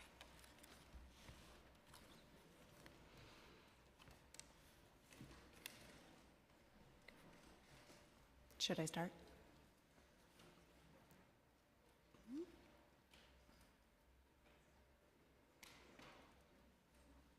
Okay. You can start when you're Okay, great. Hi, my name is Nora Moran. I'm the Director of Policy and Advocacy at United Neighborhood Houses. We are a membership organization representing 40 settlement houses in New York City. They provide a wide variety of services, but specialize in a lot of youth and child care serving programs. Settlement houses really rely on the background check process to hire staff. They strongly support it. It's a necessary component of running a high-quality child care youth program, and settlement houses and other providers rely on our partners in government to process those checks quickly and efficiently. And I think, as we've heard today, that has not been happening over the last couple of years. I won't go into all the background on sort of what's happened. We've heard a big accounting of it today. For us, it's been difficult to quantify exactly what the result of the background check backlog has been, but just some examples from providers that we've heard over the years since this first changed back in 2019 have been extremely long wait times for prospective staff to be cleared, leading them to take jobs in other industries rather than wait to get cleared. Hiring challenges because of these long clearance times, right? People are in a pipeline and say, I can go get a job somewhere else where I can get hired quickly and I don't have to go through this terrible background check process. This has led to providers closing programs, closing classrooms, reducing capacity because they can't open fully, and that ultimately causes problems for parents trying to find safe and affordable childcare. A staff time, right? Organizations have had to spend a significant amount of HR and compliance staff time to just understand this process, chase things down when that could have been spent on other activities. And then, the last thing that's been challenging has just been penalties and issues for providers from DOHMH, from DYCD, because they don't have enough cleared staff, even though the government agency is the reason for not having those cleared staff. Providers can show the paper trail of emails they've submitted, and there's still an issue, even though they're doing everything they can. We will say that the new online automated process has been it's been better. Things are slowly getting better. We're not out of the hole yet. There's a huge backlog that we heard today of people who, submitted clearances in 2019, 2020. We have, program directors in our provider network who have been there sometimes 20 years and are still waiting, from that paper form they emailed in 2-3 years ago. So we, it's good that everybody's now using the same system. We're concerned that there's going to be a backlog of that system because of all the people who, did a paper application that never went anywhere. So, generally we want DOHMH to have the right resources that they need to get the checks processed efficiently, not rush the process, and make sure that they're doing things thoroughly. I'm way over time, so I apologize. Thank you. Thank you for the opportunity to testify. My name is Faith Bayham. I'm a senior policy and advocacy advisor at UJA Federation of New York. UJA is one of the nation's largest local philanthropies and has more than 50,000 engaged donors in New York area and supports an expansive network of nearly 100 nonprofit organizations. A number of our nonprofits oversee early childhood education and after-school programs and have been greatly impacted by the comprehensive background check process. As Nora has said, I would say the two main issues from the beginning is how long it has taken to receive completed background checks. Taking months, but in sometimes years, honestly. Second is communication with DOHMH has been really challenging. When providers would send inquiries about the status of pending background checks to DOHMH, they often receive delayed responses with little information or worse, no responses at all. This is incredibly frustrating for providers who are just trying to do the right thing, get their people through the system, and get staff in their classrooms and after-school programs. We recognize that the Adams administration indicated in their blueprint for childcare and early childhood education the need to improve this system. And they said we need 40 additional staff, which we heard have been hired, and we now have this online system. Online system, as Nora had said, it's not perfect, but it is a welcome change. Our provider says it's great to be able to upload this to an online system and not have to email a packet of information. It's really more time friendly to be able to just check online to see the status of an application. There have been little challenges as far as we're told originally that they would not have to submit packets that were submitted before May 14th, and that was eventually rescinded by DOHMH, so it caused a bit of a scramble amongst our providers and additional paperwork. I think the most important thing is that it's not a coincidence that this process has seemed to got better once there was additional staff given to the department. So we reject any programs to eliminate the gap or other cuts to DOHMH's budget that could negatively impact this background check process.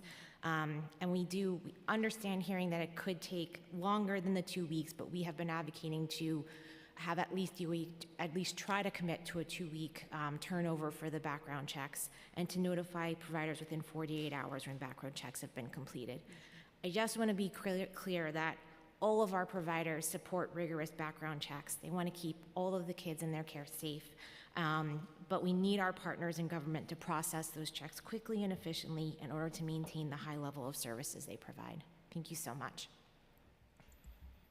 Thank you so much. My name is Gregory Brender. I'm here on behalf of the Daycare Council of New York. We are the membership organization of New York City's early childhood education providers, and we work in the belief that we should be a city where every child has access to high quality early childhood education, regardless of their parents' zip code or their income.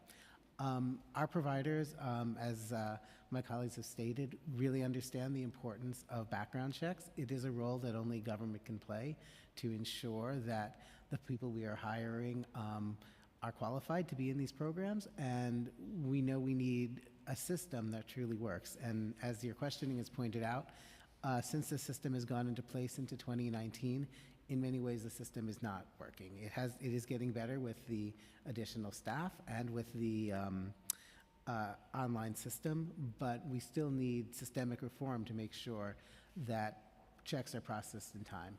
And this is happening in the context of a staffing crisis in early childhood programs. We did a survey of over 250 centers over the summer, and while low pay is the main reason that programs are understaffed, background checks are a part of it. 83% of those centers reported dealing with staff vacancies, and among that 83%, nearly a quarter of them had 7 or more vacancies in the site. Our statewide colleagues at the Empire State Campaign for Childcare have found that there are 776 classrooms in New York State closed in community-based organizations due to understaffing. So getting this right and making sure that we have a system that works and works quickly is so important to ensuring the availability of childcare and the availability of quality childcare for New Yorkers. We have recommendations in line with what our colleagues saying. One is to ensure that DOHMH has adequate staffing, conducting meetings between DOHMH and providers to identify the challenges and solutions in the process, and developing procedures through the newly launched online application system to proactively inform providers when there are paperwork issues with an application. Thank you so much for this hearing and the great questions you all had. And we're excited to work with both City Council, Health Department, other agencies to make sure that this is a system that works. Thank you.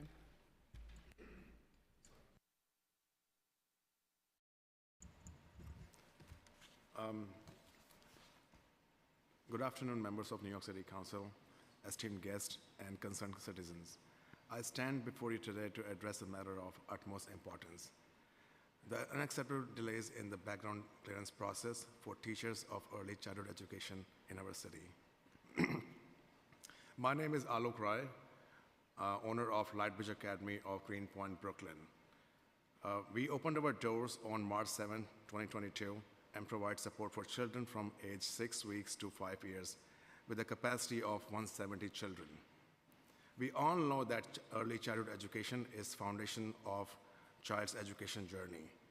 The individuals entrusted with this responsibility, our teachers, must undergo rigorous background checks to ensure the safety of and well-being of our children.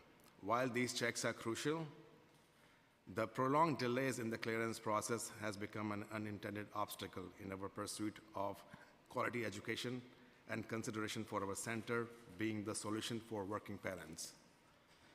Let us reflect on the impact of these delays. As owner of a prestigious brand new child care franchise location, it's crucial for us to be in compliance not only with Article 47, but also with our franchise agreement requirements. Our compliance audits are regular and very frequent, internally and from our home office. Even with all the oversight, our center was shut down by DOHMH on August 3rd, 2023, for 2 months due to lack of cleared staff. The staff clearances were submitted over 5 months back in February, March, and April of 2023.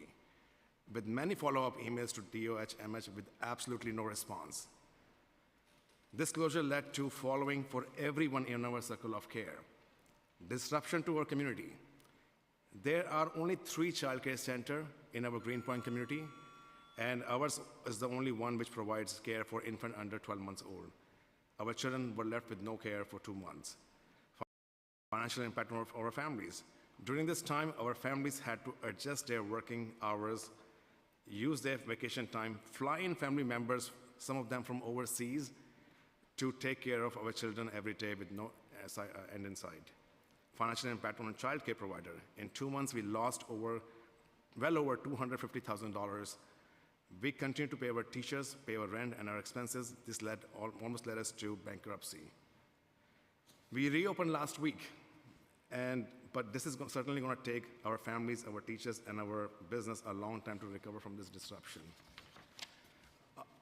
So I would like to express my wholehearted support for Councilmember Abreu's proposed bills, 1159, 1160, and 1189, which aims to address and rectify this pressing matter by calling for a speedy process, cross-departmental communication and collaboration between DOH and DOE, and last but not the least, portability of background clearances between child care programs, especially if they coexist in the same location. In conclusion, I stand here as a proud advocate for quality education, and I urge each one of you to consider the urgency of this issue. Let us support Councilmember Abreu's 3 bills as a step towards a brighter future for our youngest citizens, for the dedicated teachers who serve them, and for the future of our city. Again, thank you for your time and attention and the opportunity to have my voice heard today. Thank you. I have a few questions, but you can start. You go ahead. No, I just want to say, and I remember I've met with a lot of you on Zoom when I first took office. So just a quick question. You mentioned about meeting with DOHMH, have they not met with you as providers to talk to you, or? I can speak for UNH. They have. We're also on an advisory committee with the Bureau of Child Care. Okay. We're not, I should clarify, United Neighborhood Houses, we're not a provider. We work with providers. So we are kind of Okay. there as the provider voice. So they have, and we've been in communication with them, trying to troubleshoot in our network some of the delays. I think once the new system was put in place, it's definitely a step in the right direction. It's really sad that it took almost 3 years for them to get an online system up and running. But yeah, there have been lines of communication open. I think they can always be better to the broader provider community. The suggestion you made earlier about a phone line, like that's a small example, whether it's that, office hours, just anything. I know it's not just DOHMH, every city agency has an email inbox. That's not always the best way for a provider to get a quick answer. And so I think thinking of some of those other solutions, right, to have those lines of communication open there are important things to lift up. But definitely let us know if you need further help with that, because I'm going to talk to them as well as chair of the health committee to tell them that, maybe they just need to have a more regular communication with you guys. And particularly, by the way, so the new system, they have 5 vacancies. If you know anyone that can fill those, because before the cuts come in November, would like to have people in those positions. It'll make it a little bit harder to do that. So, we're going to keep an eye on that as well. And I want to thank all of you for your advocacy. I just have a question and just trying to understand, do we have a number or a count of how many agencies that have been closed due to lack of staff being cleared? Yeah, we don't. We've definitely heard we have anecdata about classrooms in particular. What we've seen more often is in early childhood, and I can't speak as much in youth services, is that individual classrooms. And we know of, for example, several centers where they have fewer classrooms than their DOE budget allows for because they've been unable to staff. And that's been a mix of both issues around the underpayment of staff as well as people waiting for background checks. And we've also heard of, we've had people who've taken other jobs while waiting, as you probably experienced in your time as a provider. It's been, frequent. We do biweekly membership meetings, and we hear that a lot in the kind of conversation with our member organizations, that they've hired someone, they've gotten an education director, they've got someone new, and then they leave before the background check is complete. Yeah, you call them and they're like, oh, I'm sorry, I'm working somewhere else. It's one of those things that makes your heart stop.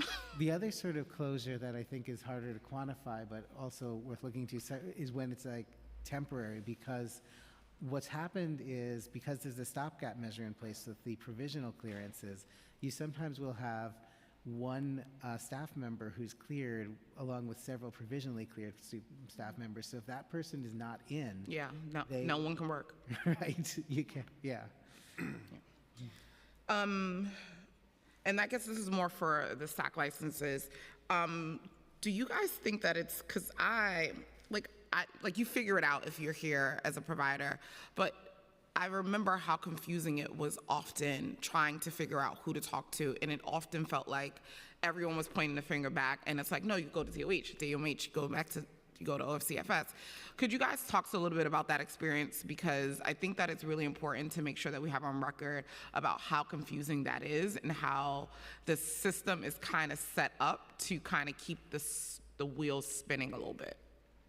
And I can talk about that because I have my recent experience for the last 2 months. We've been open for 18 months now, and in that time, we have almost 4 EC consultants changed. And it depends upon, it's very specific to who we are working with.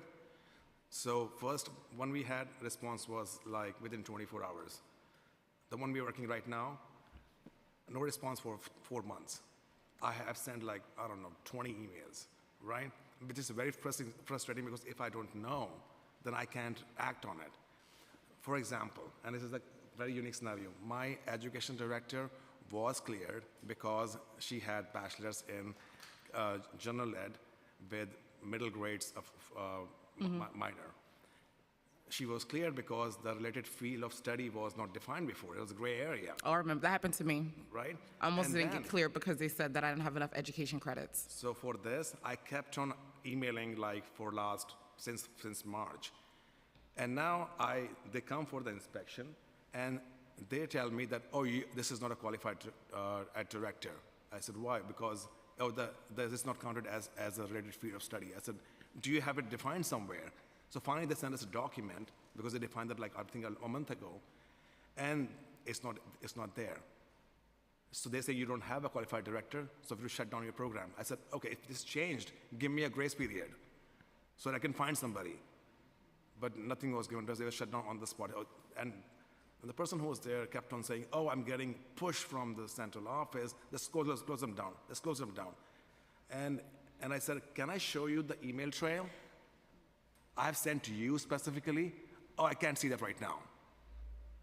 So the entire experience was so frustrating, and in the end I said, please explain it to me how I'm supposed to fix this issue if you're not answering my questions sitting here in front of me. You have not responded to all my emails for like the last 4 months. And I said, oh, sorry, you have to just call somebody. I said, who? It was just a very frustrating experience, and I just felt calling it unfair is an understatement. It was just not right, the way we were shut down.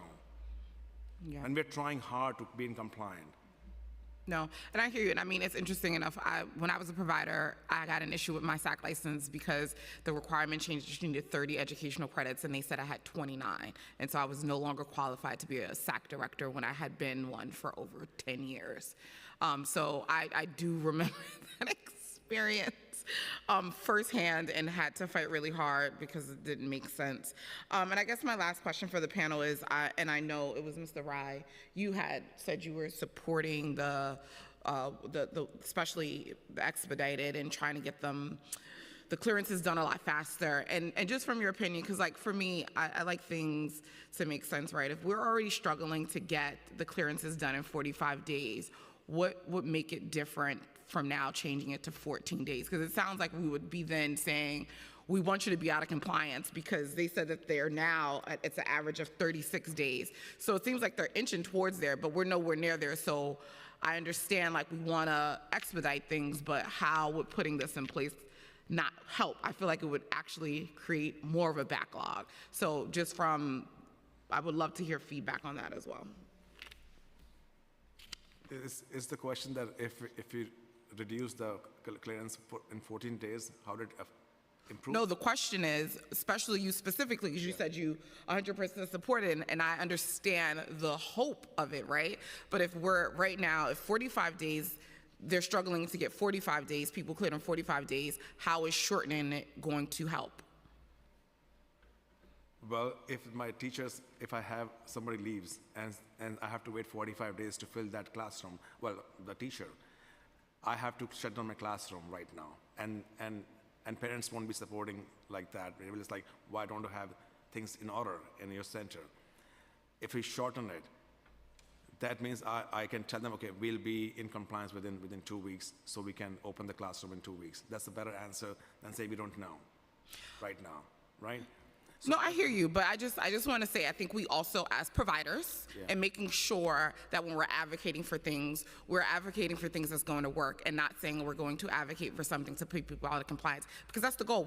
First of all, I would love for us to be at a place where you can actually open up a classroom and get someone cleared immediately. Like, we're in technology, we should be able to expedite things a little bit quicker. You know, it's 2023. That would be the goal. I don't know why it's taking that long, but just thinking about a lot of our agencies are very antiquated and old, and we have to acknowledge that. And I think, Nora, you wanted to add. Yeah, I would just say, from UNH's perspective, we would support getting the clearance check to 14 days as long as DOHMH is resourced the right way to do that. We would not want to be in a situation where the agency was rushing to comply with the 14 days and potentially like skirt safety standards in order to meet that benchmark. That's something providers would never want. So if they had the resources to get there, yes, that would be great. Part of what also is complicated about this, and you know this well, and it came up, is, you know, we know that there's some things that are in New York City's control and some things that are not, because they do have to rely on the state and the federal government to process the long list of specific checks that need to happen. And so what is often hard for us and for providers to understand is like, why is like, which of these pieces is New York City responsible for that they can make go faster, and which of these pieces are their hands tied because it's another level of government. And so part of, you know, what we would want to see around this, you know, the 14-day question in particular is like untangling a little bit. Is it who is really the delay, causing the delay in time? And if it's New York City and there's a way that we can get New York City to go faster, then of course we should have all the resources to do that, because as we saw, when they went from 15 staff to 55 staff, things got a lot better. I want to say that was the most shocking thing I learned today, that it was 15 staff. Like, I was supposed to go on record saying, like, kudos to them, because 15 staff, clearing that amount of staff, that's amazing, but like also crazy that that was being allowed for so long. Yes. Yeah. So as long, like, if we can investigate and untangle like exactly where that holdup is, then great. If 36 days, 45 days is way better than what we've been dealing with, and is something that, you know, providers in our network have been able to work with and have reported that for new people coming in since May, things have improved. So we're definitely moving in the right direction, but hear you on the, let's make sure we're not pushing toward a standard that's, you know, unable to be met and could potentially cause problems down the line, or cause problems at certain times of the year when we know clearances, you know, there's more clearances summer or school year start or whatever. Can I just add one more thing here? During this closure, when I was working directly with somebody in the office, Department of Health office, and I do appreciate them, you know, able to process it quicker during that time. So during that time, the background clearances did come back in about 2.5 weeks, consistently for all my staff, except somebody who had something to further checked. So I don't think they were skirting any safety issues there, but it was just like they knew that we are close, so they were focused on that. So having the additional staff will definitely have that. And I heard from the Department of Health employees that the reason why there's a delay is because we are understaffed. We are not able to get to the file for like 30 days. So if they're going to get to the file in 30 days, of course it's going to take longer, and then come back to us and say, oh, this address is wrong. Submit it again. Now we submit that, and then it's like, again, wait 30 days before they can even start the process.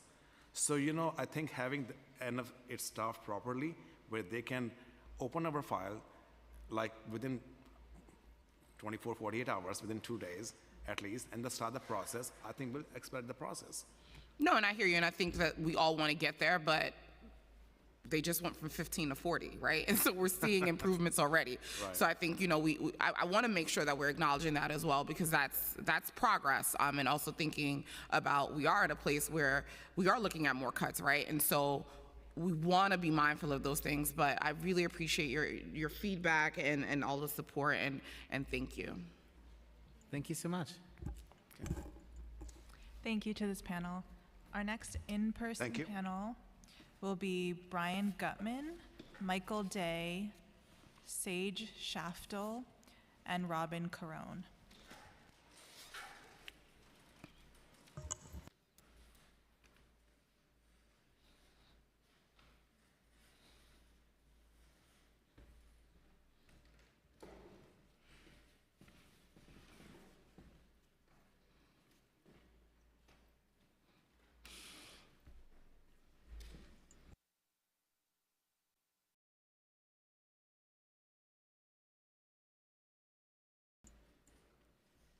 Whenever you're ready. Chair Schulman, Stevens, members of the committee, my name is Brian Gutman, and I join you on behalf of Learning Care Group. Thank you for holding this important hearing today. I will be providing extended written testimony on the topic and solutions to help families access safe, healthy, nurturing care in an educationally rich environment. Our 1,100 schools across 39 states, including 3 in the city, give us perspective into just how unusual the current situation is here. Despite the same background check requirements, New York City stands alone for taking months instead of days for clearances to process. This makes it harder for families to find the care they need, delays advancements for teachers and staff, makes it difficult to keep classrooms opened, and poses a barrier to expansion. Most states conduct the same clearances as DOHMH within about 14 days, well within the 45-day federal ceiling, yet in New York City, we have had 3 times as many of our staff take longer than 200 days to clear than have been approved within that 45-day window.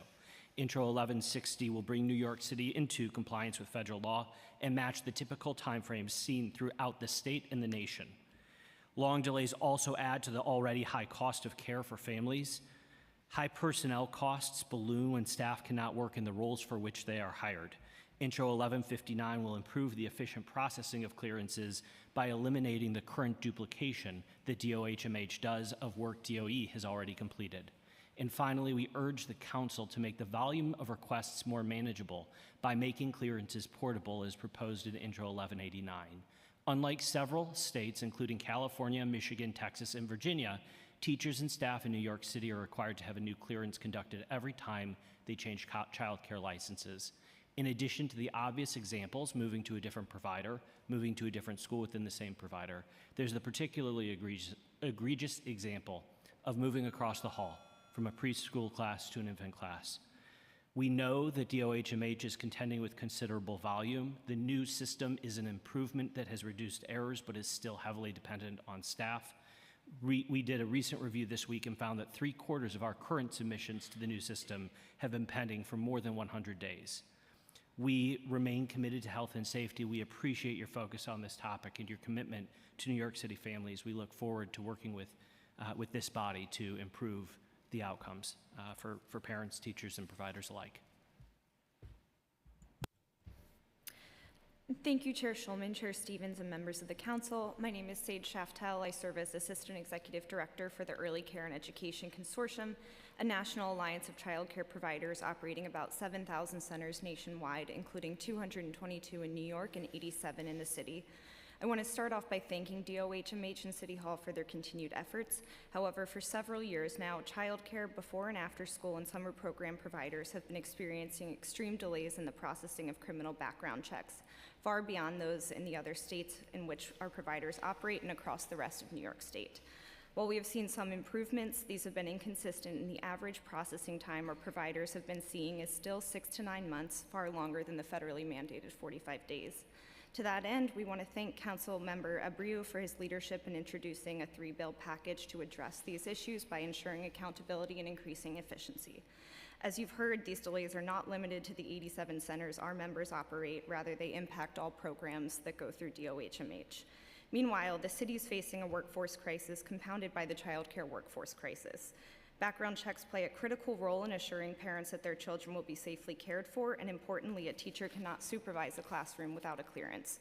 While we are in full support of thorough background checks, the length of time clearances are taking is undermining providers' ability to provide children with care and quality educational programming. Council members Abreu's 2 bills under consideration would help ensure background checks are processed in a timely manner and reduce administrative duplication when an educator has already been cleared by the Department of Education. As of a few months ago, average wait times were anywhere from 6 to 9 months, with about 50% of our clearances taking over a year. Processing is still taking far longer than in all of the 48 states in which we operate. On average, most states are completing checks in 2 to 4 weeks or less. These delays are causing would-be educators to leave the sector and result in classroom closures and the shortening of operational hours. In addition to the 2 aforementioned bills, I also wanted to call attention to a 3rd bill introduced by Councilmember Abreu, which would address another inefficiency in the system, the lack of portability.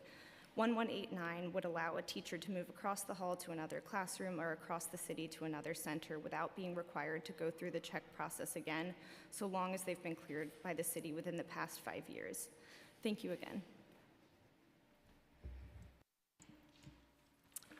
Chairman Schulman, Chairman Stevens, members of the committee, thank you to the Committee of Health and Committee of Youth Services for addressing the critical challenge of child care background clearance backlog. My name's Robin Carone. I'm a regional manager over Bright Horizons, and I oversee centers in New York State and New York City, and I'm also the licensing specialist. I've been working with the challenges since 2019, and though there are improvements, we continue to struggle from keeping our centers from being disruptive for care for the children. We like to provide examples of where we face in our 40 locations. So the delay in background checks, I have teacher A, who's a veteran, who's been employed with us for 8 years. I have teacher B, who's an assistant teacher just hired 3 months ago. Teacher A cannot be left alone because her clearance has not come back, but teacher B can oversee her. Another situation is we constantly need to move our teachers around, which is very disruptive to the children as well as to the families and to our staff, who then in turn are unhappy with their employment because they don't understand why I was hired for the toddler room, but I need to work in the infant room because I'm not cleared yet. The portability is also a huge issue. Our parents do not understand why if teacher A has to leave for an emergency, teacher B from across the hall cannot come and support her child's classroom, and we would have to shut down. Teacher A is also on vacation, and like what Brian said, if a teacher from Center B can come assist, physically we can't do that because that person's not cleared. And then with the DOH and DOE, we can have a teacher who's employed from 8 a.m. to 2 p.m. and can be by herself. However, at 2:03 can no longer be by herself because she is not cleared by the DOH-MH background checks. So though there's a lot, and we understand the 14 days, and I agree with you, I'd like 45, but if we can have the portability, we would have less submissions being put in for the duplicate waivers that needed to be done. A clearance is a clearance to us. We all think it's very important, and we hope you will support the legislation of those 3 bills. Thank you. Thank you very much, Chair Stevens, Chair Schulman, and the committee. My name is Michael Day with Bright Horizons. We manage 600 child care programs across the country, including 40 in the city. In New York City, a child care center needs to be licensed for infant and toddlers separate from preschools, so we actually manage 80 licensed programs in the city, and we have contracts for 20 pre-K for all programs across the city. We have a perspective similar to what you've just heard of working on this issue nationally, and the background check challenges are present in every state and every jurisdiction that we work in. There are ways to make them better. None are like what we face in New York City.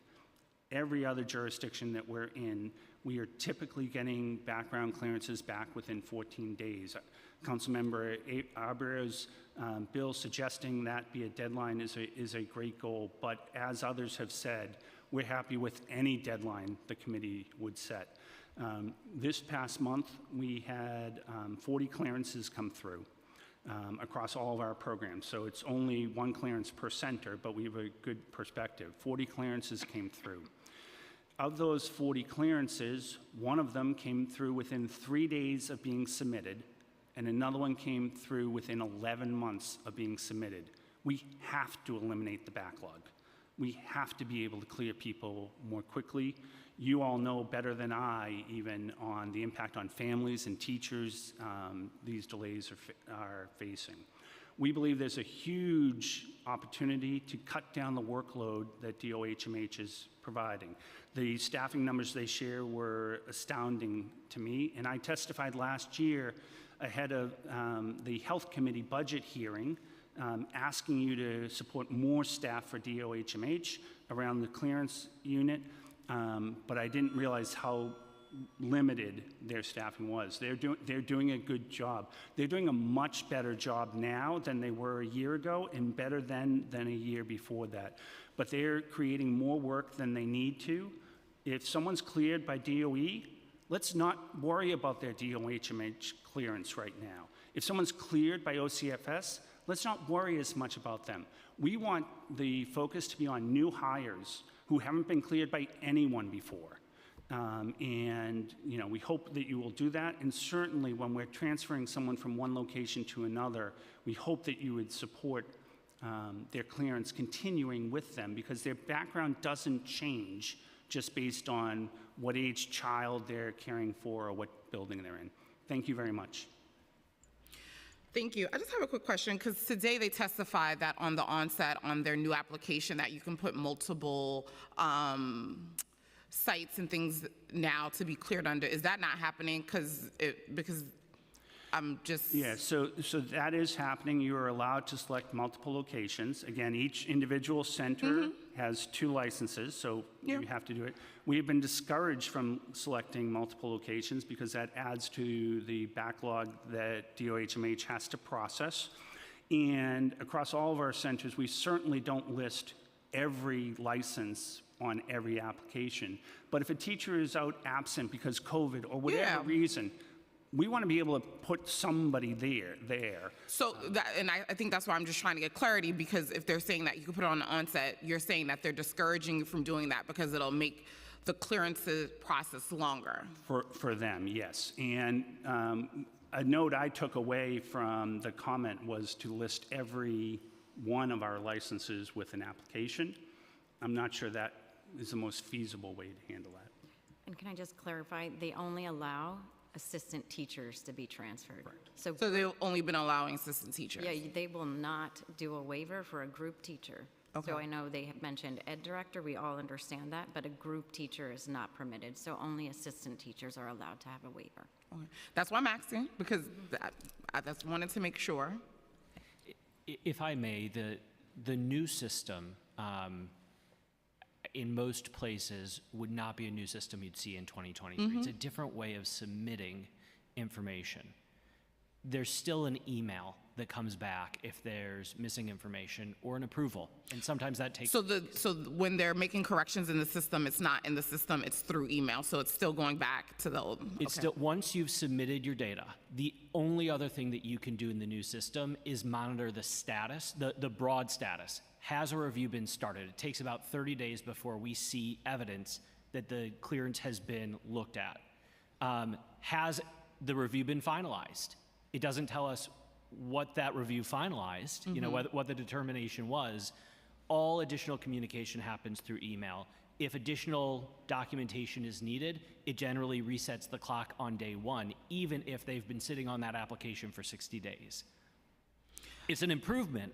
No. I mean, listen, a lot of these systems and our agencies are antiquated, and this sounds like this is a very antiquated system still, and this is good information. So thank you for that.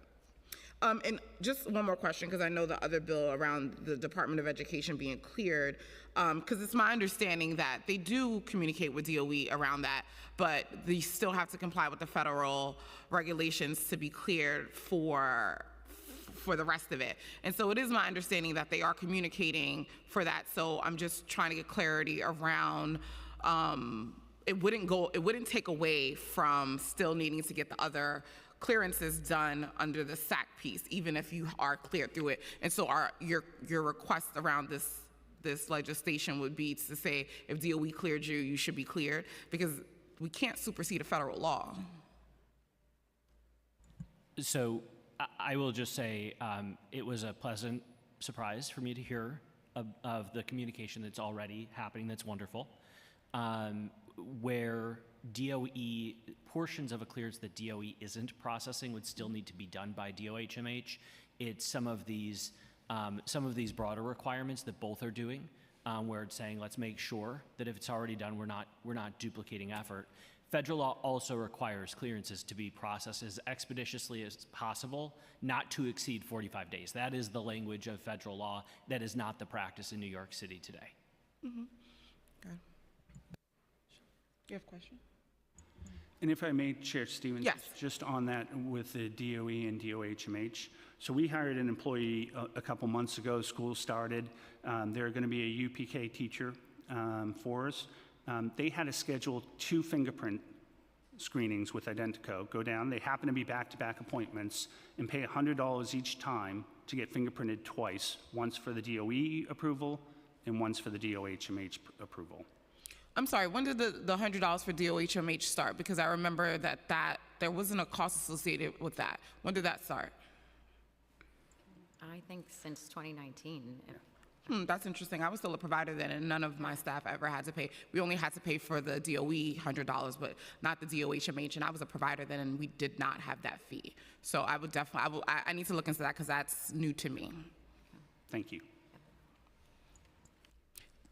Thank you. Thank you to this panel. That concludes our in-person panels.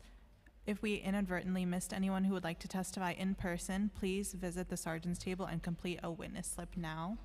We will now turn to our remote testimony, and our first panel will be Deborah Sue Lorenzen, Riley Shoebridge, and Audrey Vandenheuvel. Deborah, you may begin when the sergeant starts your clock. Starting time.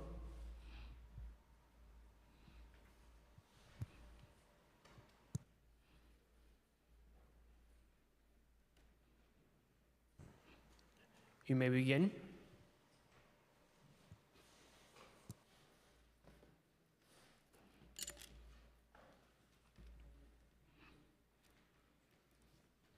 I think you might be muted.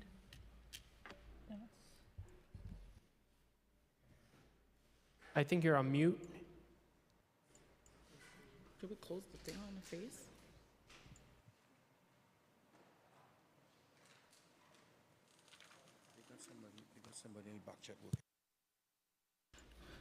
We can't hear you, you're muted, and I know you're testifying, so let's try to fix that first, please. Thank you.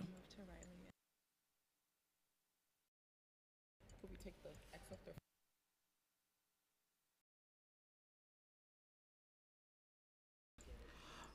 We're gonna take a 2-minute recess as we figure out the technical difficulties.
Are we ready?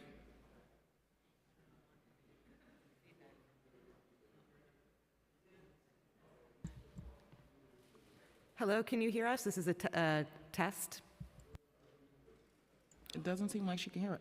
Oh, we can, are you are unmuted? Did we unmute her? Because we still can't hear her.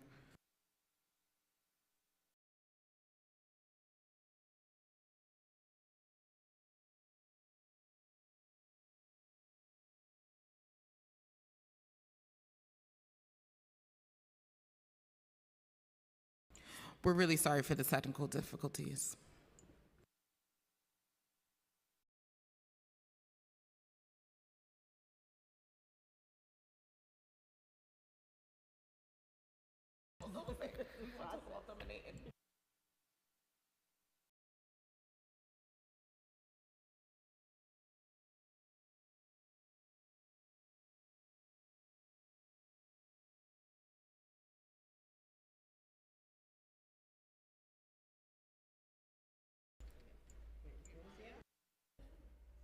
Rolling.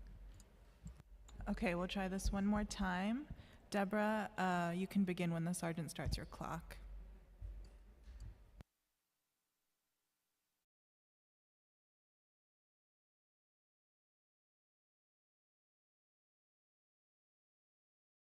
Can you hear us?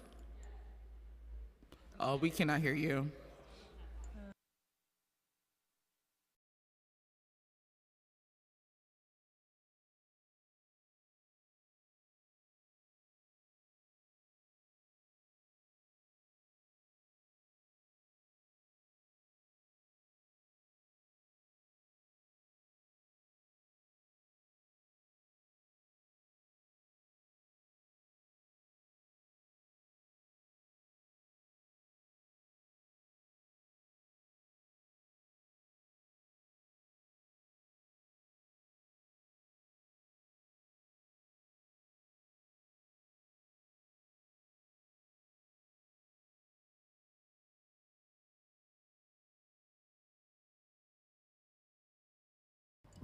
Okay, we're gonna move on for a moment.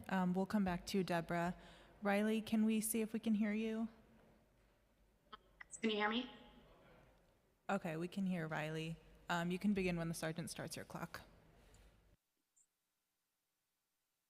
Time it started. Thank you, Chair Schulman, Chair Stevens, and member of the council for the opportunity to testify today. My name is Riley Shoebridge, and I'm a government relations representative at KinderCare Learning Companies. I want to recognize DOHMH for being here today and for your ongoing commitment to working with providers to improve the background check process. KinderCare is the largest provider of early education and childcare in the United States and operates more than 1,500 centers across 40 states and the District of Columbia. KinderCare has a large footprint in New York State, serving over 2,000 children and employing over 500 teachers and staff across 20 centers, with 7 of those centers being located in New York City. We strongly support Councilmember Abreu's legislative package, Intro 1159, 1160, and 1189. KinderCare strongly supports robust background checks and believe they are critical in assuring families and child care providers will be safely cared for. However, under the current system, background checks have taken several months and sometimes over a year to process. Far too often, protracted background check clearances have led to qualified professionals leaving the ECE industry, not because of the background check findings, but because the candidates cannot afford to wait while their background check clears. 50% of the background checks we have submitted within the last 12 months have not cleared, highlighting the significant wait time for these candidates.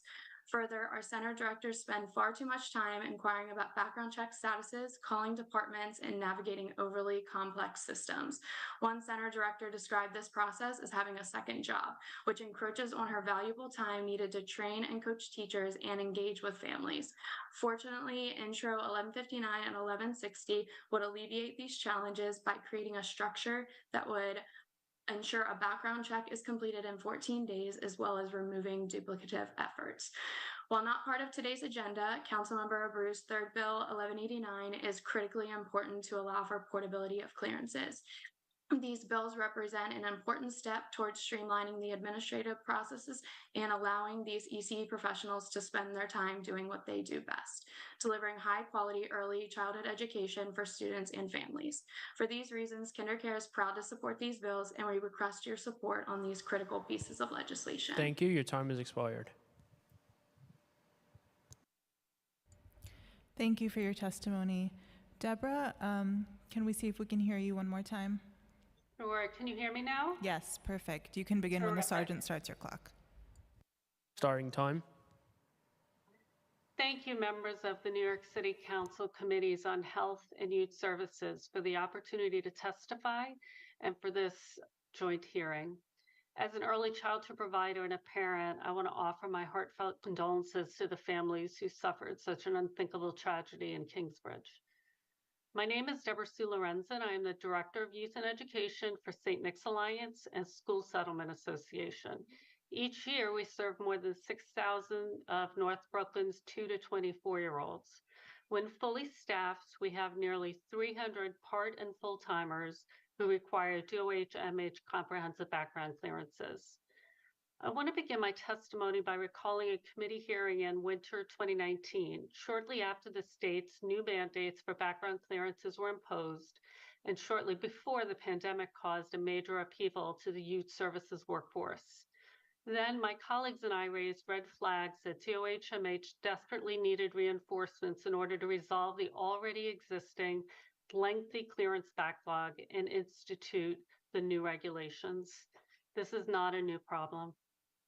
In the years that followed, the problem was compounded, though, to such an extreme degree that the ability for child care and youth service fields to function was undermined. DOH-MH testified earlier that the backlog is down from many thousands to 140. That's terrific, but I think I might be one of them because I have never received my CBC letter for my 6,000 packets submitted in 2019. So I suspect many of these packets have gone missing and need resubmission. Based on today's testimony, impressive progress has been made to improve underlying causes of the delays, such as staffing and technology, but I remain concerned about DOH-MH's ability to catch up and stay on top of the clearances, particularly within a 2-week window. Of the 261 St. Nick's current staff who require CBCs, we are awaiting clearances for 98. Perhaps there are additional solutions possible using alternative clearance systems like FieldPrint, which OCF uses for AmeriCorps, portability of clearances, or sending staff outside New York City for clearances. I must admit I remain a little confused about the city and state's roles in the Time clearance has expired. process. Thank you. Thank you for your hard work on behalf of the youth services field and for consideration of my testimony. Thank you for your testimony. Our next panelist will be Audrey. You can begin when the sergeant starts your clock.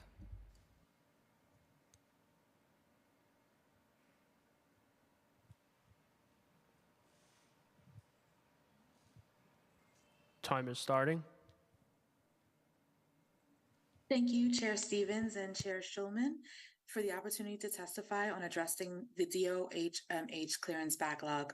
My name is Audrey Vandeneuvel, and I am Human Resources Manager at Good Shepherd Services. It's my responsibility to ensure compliance with clearances in all of our programs, including school-age childcare license programs. For SAC license programs in particular, our team ensures that staff are fingerprinted, have approved medical clearance, and that their state central registry and 6,000 packet are submitted. We then enter their information in FAMS and conduct the follow-up for the clearance. My testimony will focus on the impact of background checks on our after-school programs. Good Shepherd Services operates 22 after-school programs across the Bronx and Brooklyn. We employ 290 staff members in these programs. We have approval letters for 177 of our current staff, with the remaining 113 still in process. For those in process, some have been waiting 3 weeks, while others have been waiting for up to 6 months or more for clearance. The delay in background checks is hindering our ability to operate programs and to meet staff ratios. In addition to the impact the delays are having on our communities we support, I would like to share the administrative challenges as well. While FAMS has improved the processing time for new staff, it's easy to use and convenient for entering new staff information. However, with the transition from the Central Clearance Unit email address to FAMS, we have had to resubmit 6,000 packets and SER clearances that were previously submitted multiple times for staff who have been with us since 2019 when the process changed. This has created a delay in processing and an administrative burden. While we are receiving approval letters for new staff in about 4 weeks as opposed to months or never, clearances for current staff have taken anywhere from 8 weeks to never being received. Earlier this month, the New York City Department of Health conducted a site visit at one of our Beacon programs, and we were told that 2 of our staff were not on the program staff list, and they were hired in March and July of 2022. We provided documentation that their packets had been submitted, and were told by the auditor that they had been expunged and may have to be Time has expired. Thank you. Thank you for your time. Thank you for your testimony, and thank you all for your patience as we worked through our tech issues. That concludes this panel. If we inadvertently missed anyone who would like to testify virtually, please use the raise hand function in Zoom, and I will call on you in the order of hands raised. Seeing no one else, I would like to note that written testimony, which will be reviewed in full by committee staff, may be submitted to the record up to 72 hours after the close of this hearing by emailing it to testimony@council.nyc.gov, and I'll turn it back to the chair for closing statements. I want to thank everyone who participated in today's hearing, particularly providers. This is something that's very important. There were some questions, I will say, that did not get answered today, but we're going to be following up. And I want to assure everybody that we're going to do whatever we can to make sure that our children get the services they need and that you're able to provide that. Thank you. I want to thank my co-chair, Lynn Shulman, for working with me on having this very informative hearing today. I think for me, the most pressing thing was finding out that DOH was operating with 15 staff and clearing thousands of folks. So I went from thinking, oh my God, they have been so incompetent, to thinking that those 15 people actually were heroes, and thinking about the work that they were doing to get done.